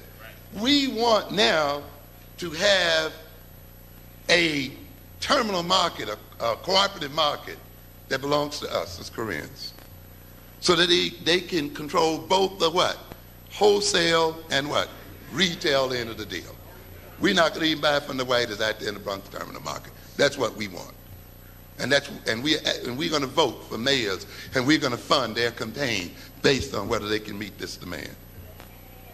The second demand, we want these mayors to keep out these big vendors like Pathmark and the others because they compete against our small businesses. And therefore, we want the zoning laws maintained so that they will not be admitted, so that they can compete against us. This is what people do. They gain power and they use power. You understand? And they gain the important base first. You see? Then their third demand was what? We want the mayor to crack down on what? Vendors. And to sweep the vendors off of the sidewalks. Okay? And you're beginning to see the effects of it. In fact, within about 13 days after they made this demand, Dinkins expanded the vendor squad, bringing in new vans and new personnel and so forth, and stated very clearly that it's not such a great problem to remove the vendors because they have no political constituency. So what are we saying? What are we saying here? So now we got the right to vote, and our vendors are being swept off the street. We got the right to vote, and we are hungry and homeless in the street. We got the right to vote, and now we are jobless and underemployed and unemployed. We got the right to vote, and we're sitting in schools with asbestos and lead and poor teaching facilities. So now you got the abstract rights and the civil rights. But in what way has it really given you a right to be a real human being in America? Cruz summarized this in his critique of this assimilationist leadership. No one knows better than the political ruling class that the political, economic, and cultural policies that monitor the internal affairs of American society are not inspired by moral considerations, but are based on the imperatives of power, especially economic power. The conceptual linking of integration with civil rights effectively obscures that by eliminating discrimination in public accommodations, in voting rights and employment opportunities, neither ethnicity nor cultural diversity is therefore divested of any social meaning or function. The cultural pluralism remains operative. What is he saying here? He's saying that, okay, getting voting rights, getting rid of discrimination in public and private places does not remove people's sense of ethnic identity. In other words, they can still vote, or you can gain the vote, but they will still identify themselves what? Ethnically. They will still act what? Ethnically. There was somebody that tried to tell us that once we got the vote and once we integrated schools and so forth, that these people would lose their ethnic sense. But he's telling you that is not true. As a consequence of civil rights legislation, the dominant culture is still left free to thwart or otherwise limit the social range of integration of the minority group. But on the other hand, the elimination of legally enforced exclusion by reasons of race or ethnicity does in fact enhance the minority group's freedom and flexibility to develop the internal resources of its own political, economic, and cultural plurality. But what is the key is this. The Civil Rights Act of 1964-65 outlawed the use of race as a basis for making decisions affecting individuals, not groups. It was an ill-conceived conclusion on the part of the civil rights leaders to expect that desegregation in the private and public sectors of an institutionalized economy would transform American society into a nation of desegregated hearts and minds. Let me put it this way. There are a lot of us who like to talk about this individualism. You know, people do what they want individually, and we are talking about individual freedom. And I ask you this question. If you believe so much in individuals and that individuals are so different and that individuals have different tastes and that individuals then will do their things in different ways, why is it that 180 million white individuals don't do business with you? Why is it that 8 million, 7 million Asian individuals free to act on their own individual impulses don't do business with you? You would think if they were so individually different, if they had such individually different tastes, they would interact with you and there would be true integration. But somehow these individuals seem to think pretty much alike when it comes to us as people. Every other group of individual people somehow seem to think alike in dealing with black folk. So it says then, you can have individual freedoms, but you can still act like an ethnic group and still use your ethnic identity as a basis for power. And therefore, gaining abstract individual rights in no way means that other people will not continue to act as groups and to use their group as a means of dominating other groups and moving other groups forward. But we forgot that lesson. And so now, as a result of the assimilationist leadership, we find ourselves with all of these abstract rights, and yet it is ashes in our mouths. And we have some other group here called neoconservatives, which I cannot discuss tonight. It really doesn't deserve the term leadership group at all, but it's getting great exposure because it is in line with the crypto-racist white conservatives. They are funded by the white conservatives. They are funded by the white foundations. We discuss in Blueprint for Black Power the power of foundations and of think tanks. You see, we have a dim view as black people of intellectuals. And I must tell you, nothing is more practical than an intellectual theory, ladies and gentlemen. Concepts are the most concrete means of power that you can find. Right. And somehow somebody has convinced us that thinking conceptually is a non-African mode of thought. Somebody comes telling us that we are a non-linear people, that we are spiritual and intuitive, and that thinking logically and thinking analytically and thinking conceptually is somehow the property of white folk. God gave you two sides to your doggone brain. And one brain in one side is for intuition, one side is for holistic thinking, one side is for spiritual thinking. Yes, but you got another side. That's that left side that is the side of logic, that is the side that uses symbols, that is the side that uses analysis. God gave you two sides. He gave you a logical side and an intuitive side. Don't let any joker tell you that your only role is to be intuitive and to be people who can only estimate and approximate. How can you look at the great pyramids of Egypt and the great mathematics and then turn around and say that you are only a spiritual and intuitive people. You've got to be crazy. All right. Let me tell you, and this is one of the problems I want to talk about when I talk about nationalists.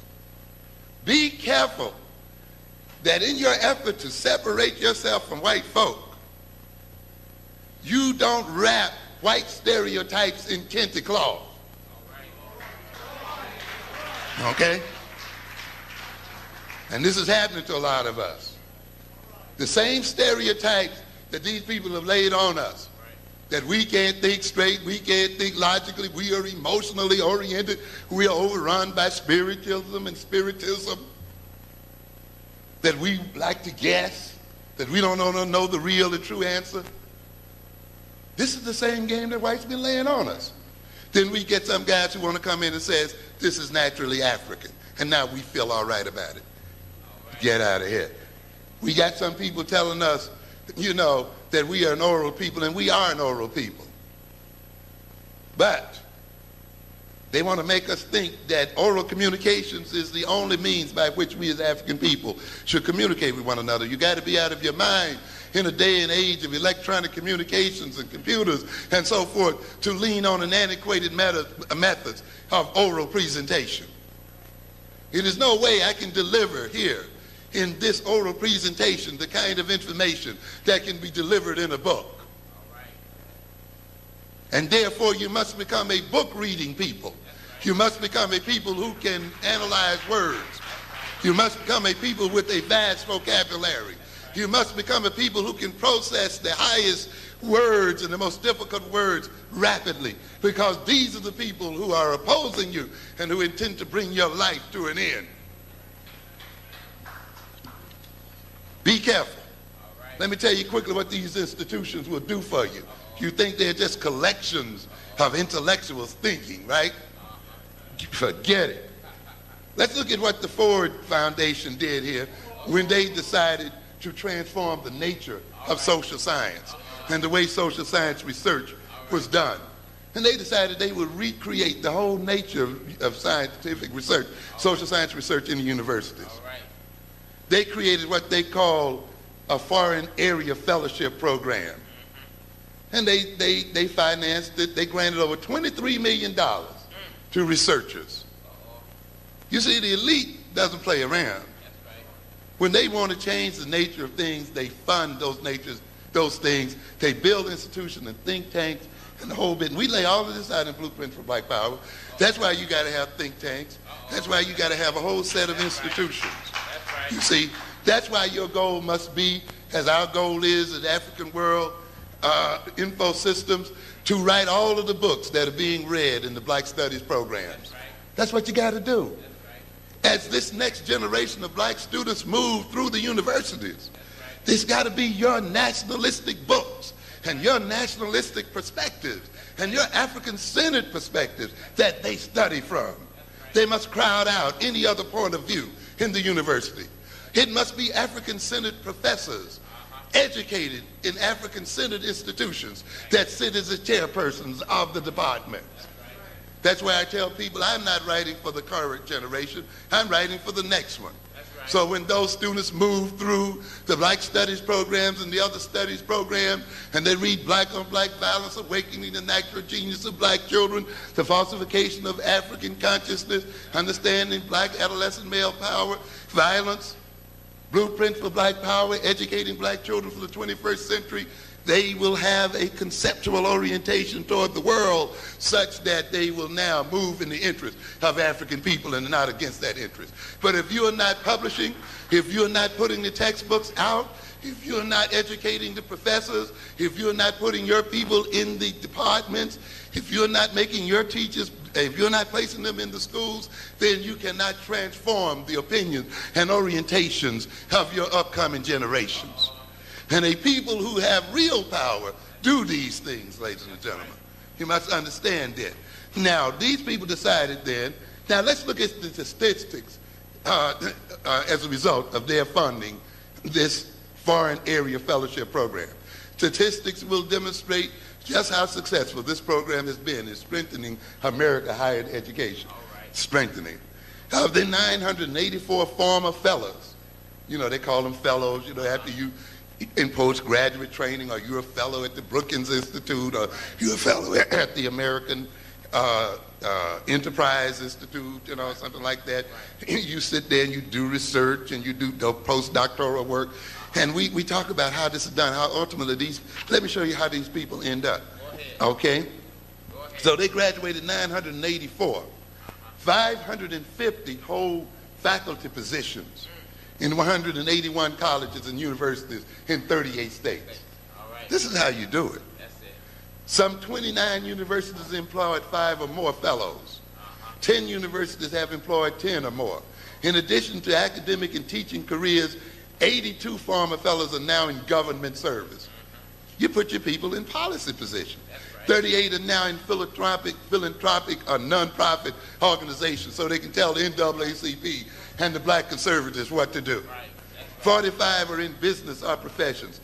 Many former fellows have added to our knowledge of the non-Western world through the publications of the results of research. African-centered education is much larger than the teaching of African history and culture. Much larger. You must have a world knowledge and a knowledge of the world. You must have European experts as a part of your African-centered institutions. You must get to know intimately the cultures of other people and know their psychologies. You must get to know the real history of the world, for history is the best psychology text of all, because it demonstrates the nature of human behavior, not the psychology books. Must understand that. I had one young man who's so happy he's at NYU. He said, oh, I'm learning so much, and I'm so happy. I'm in this class in economics. You know, I said, well, now, why are you in that class? And they doing all these circles and curves and, you know, cost and all these kind of figures, which Negroes think are magic signs for making money. You see, so they think if they learn all this voodoo, that they're going to come out and be like the white folk. But remind that professor that the American economy is not ultimately based on the management skills of American management. It's not based on the organization of American corporations. What ultimately is it based on? Upon the murdering of Indians and the stealing of their lands. So that the economic course essentially is a course in how the booty is going to be divided among American people. That's right. When you look at the real world, you note that people establish themselves economically first by taking over economic resources and viable resources. That's it. You study your own history. How did the Empire of Mali come into being? How did Ghana come into being? How did Songhai come into being? Struggles over what? Gold and salt, and who won, and over trade routes and other things. And people went to war and took those things from one and another. And those who gained control over them then built empires and nations and so forth as a basis of that. Not just studying economics 101 and business administration. But you got to learn real history. You got to learn a history that goes beyond just the celebration of African heroes and the celebration of African culture. You got to learn how it's really done in the world. So these people now, many former fellows have added to our knowledge of the non-Western world through the publications of the results of research. Altogether, they have published some 373 books, over 3,000 articles and short monographs. Moreover, they have edited or contributed to another 516 volumes. This is how you change minds. What is going on with Henry Louis Gates? What is going on with Cornel West? Who says that black leaders, serious black leaders, must be race transcending?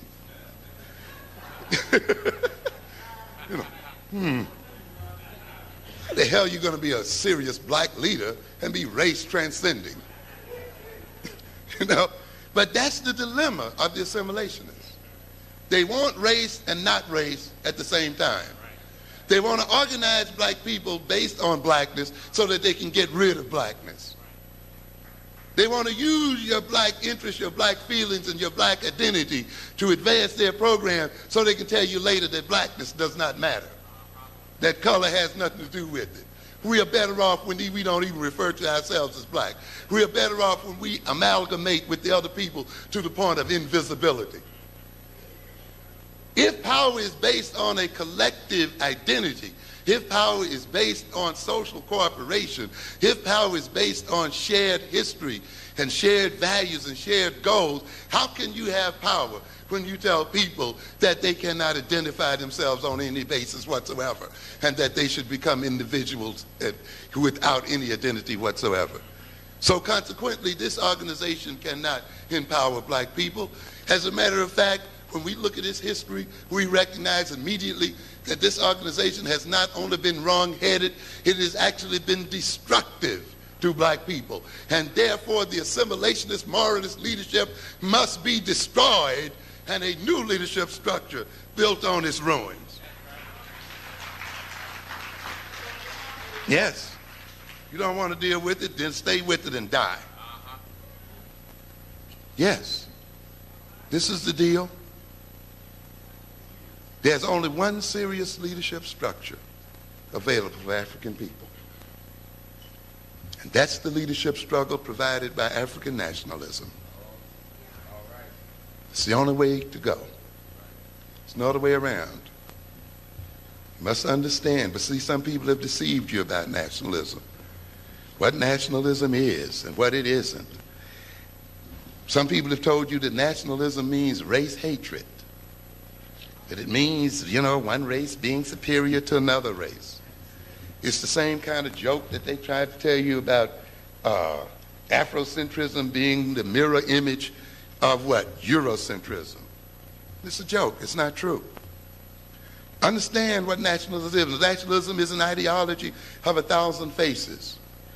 While we may have a similar sense of what it is, it involves no one definition that can be agreed on. No two types of nationalism are the same, ladies and gentlemen. And we have to recognize that. Nationalism is very important.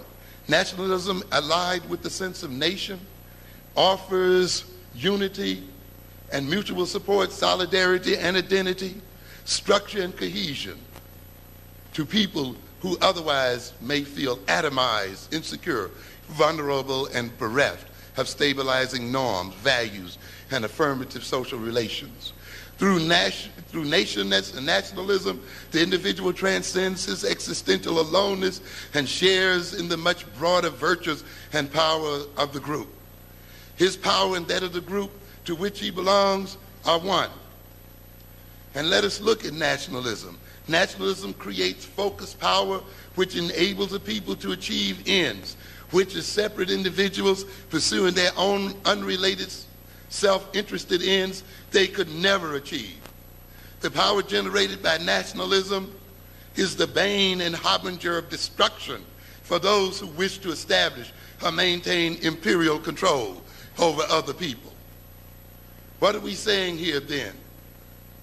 That some nations may use nationalism as a means of unifying themselves, of creating self-determination, and after doing so, to fill themselves with an ideology of racial superiority and an ideology of manifest destiny, and using their nationalism combined with the sense of manifest destiny and racial superiority, enslave other people and colonize other people. And this is the essence of European nationalism. But the essence of African nationalism is a different type and of a different kind. And we have to understand that clearly before someone confuses us. Black or African nationalism is a nationalism of liberation and self-determination, not of conquest and domination. It is premised on the precept that blacks and African people shall not be the subjects of another people, nor should they subject themselves to other people. that black peoples and nations should exercise the full rights to develop and utilize their material, human, and spiritual resources primarily for their own benefit and well-being, and for the benefit and well-being of others as they see fit. That they are not the inferiors of others and not destined by God or man to exist in the forced servitude of others. And when and if and for whatever and however long they may be willfully subjected to the domination of others, they are commissioned and they are obligated by their inalienable rights as human beings to freedom to resist such domination and overthrow it as soon as humanly possible. So when we talk about an African nationalism, we are not talking about a nationalism of racial superiority, a nationalism where we intend to conquer and rule and enslave another people. An African nationalism is needed to liberate us from the nationalism of others. Nationalism evokes a sense of cohesion and belonging in a people that permits them to cooperate and to coordinate their activities and to align themselves in order to achieve their national and individual freedom. And therefore, ladies and gentlemen, it is this leadership that must move to the fore, because the others have been weighed and measured and been found wanting. We see the condition of our people as a result of the leadership of these other groups. They have been proved. Black nationalists now must look, though, at themselves and must deal with certain issues. And we'll deal with these at another time, but we must recognize that we have to deal with what we call cultural nationalism, that you just can't have cultural nationalism without a solid program tied to economic development, tied to direct military development. It must be concrete. It is not enough to dress in clinty cloth. It is not enough to talk bad black talk. It's not enough to just talk about race, pride, and so forth. You must be fully a part of a national organization. While black cultural nationalism has transformed the consciousness of many African people, it has yet to transform the economic, political, and military position of our people. And this is due in great part to the absence of organization and the absence of the black nationalists, as you have pointed out, to develop a black nationalist party in America and a nationalist party that is international in its scope. You cannot do it without organization. It is necessary for this party to establish rival institutions. To do exactly what you're saying here, it must make a connection with the people by being directly involved in the solving of the people's problems. It must build demonstration schools to show that African-centered ideology increases intelligence, increases moral behavior and character, increases the capacity of our people to determine their own destiny. It must build political institutions that counter the political institutions of the Europeans and overcomes them. It must build economic institutions. It must ultimately build a military system that will confront European power and destroy that power. At the center of a nationalist power, at the center of a nationalist party and organization, must be a conscious effort to achieve real power. We must not be ashamed of it. The whole movement of national black parties and national groups must be a movement under the mission of achieving full black power, the equal or the superior of all other powers of other ethnic groups. That's got to be clear.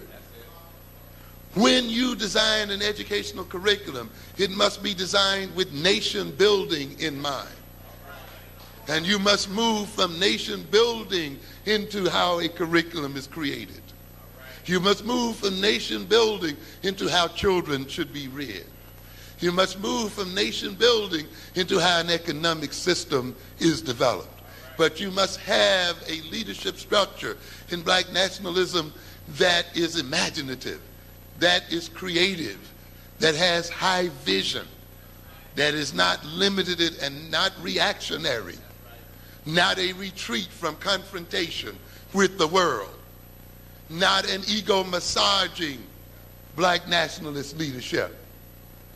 We must spread our intellectual grasp beyond those intellectuals who only expose greater and greater depths of European depravity and racism. We must move our intellectual grasp beyond those intellectuals who only make us feel good through ego stroking. We must support intellectuals who lay down a solid and workable program that will solve the concrete problems that confront us as an African people.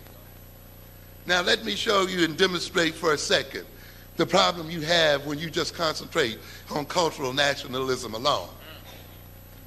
When you just teach people history and not strategy, and not tactic, and not technique.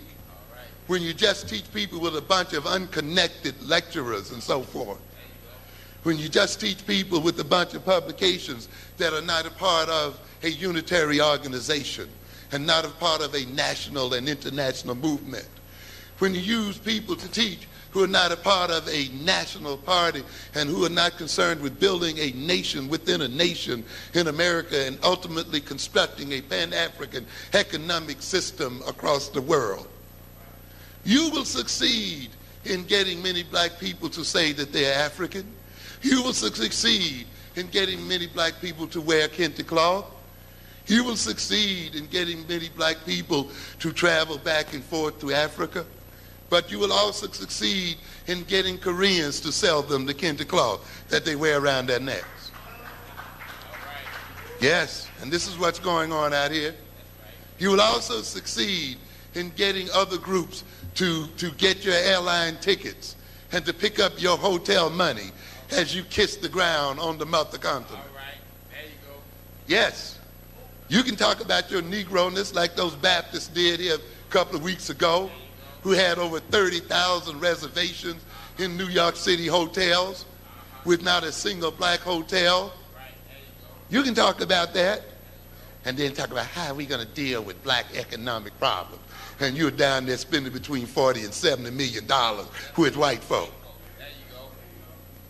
Yes, the greatest threat to black people today is church-going black folk and law-abiding Negroes. Yes. If those Negroes had spent half the money in Harlem that they spent downtown, they would have inflated the Harlem economy like Mansa Musa did when he went to Mecca. You understand? Negroes sitting in hotels talking about black problems, building no hotels. $3 billion a year black people spend in terms of traveling. Yes, not one hotel except the Howard Inn in Washington, D.C., and they have to beg you to have a conference there. Not a convention center anywhere.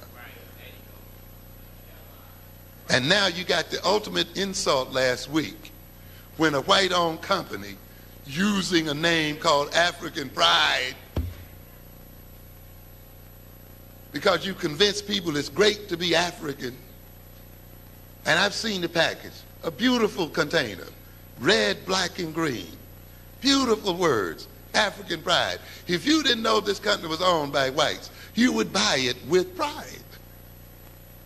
And what is this the result of?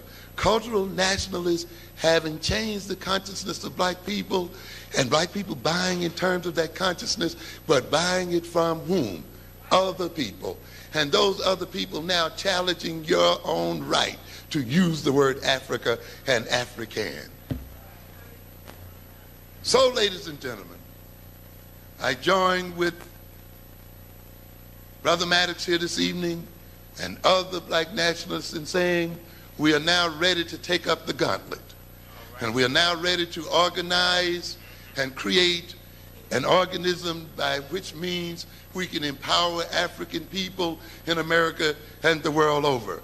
I invite you tonight then to join with us. Thank you kindly for your attention. Dr. Amos Wilson, let's give him a big hand. Dr. Amos Wilson. Let's give him a big hand. Dr. Amos Wilson. A big hand. All right, a big hand.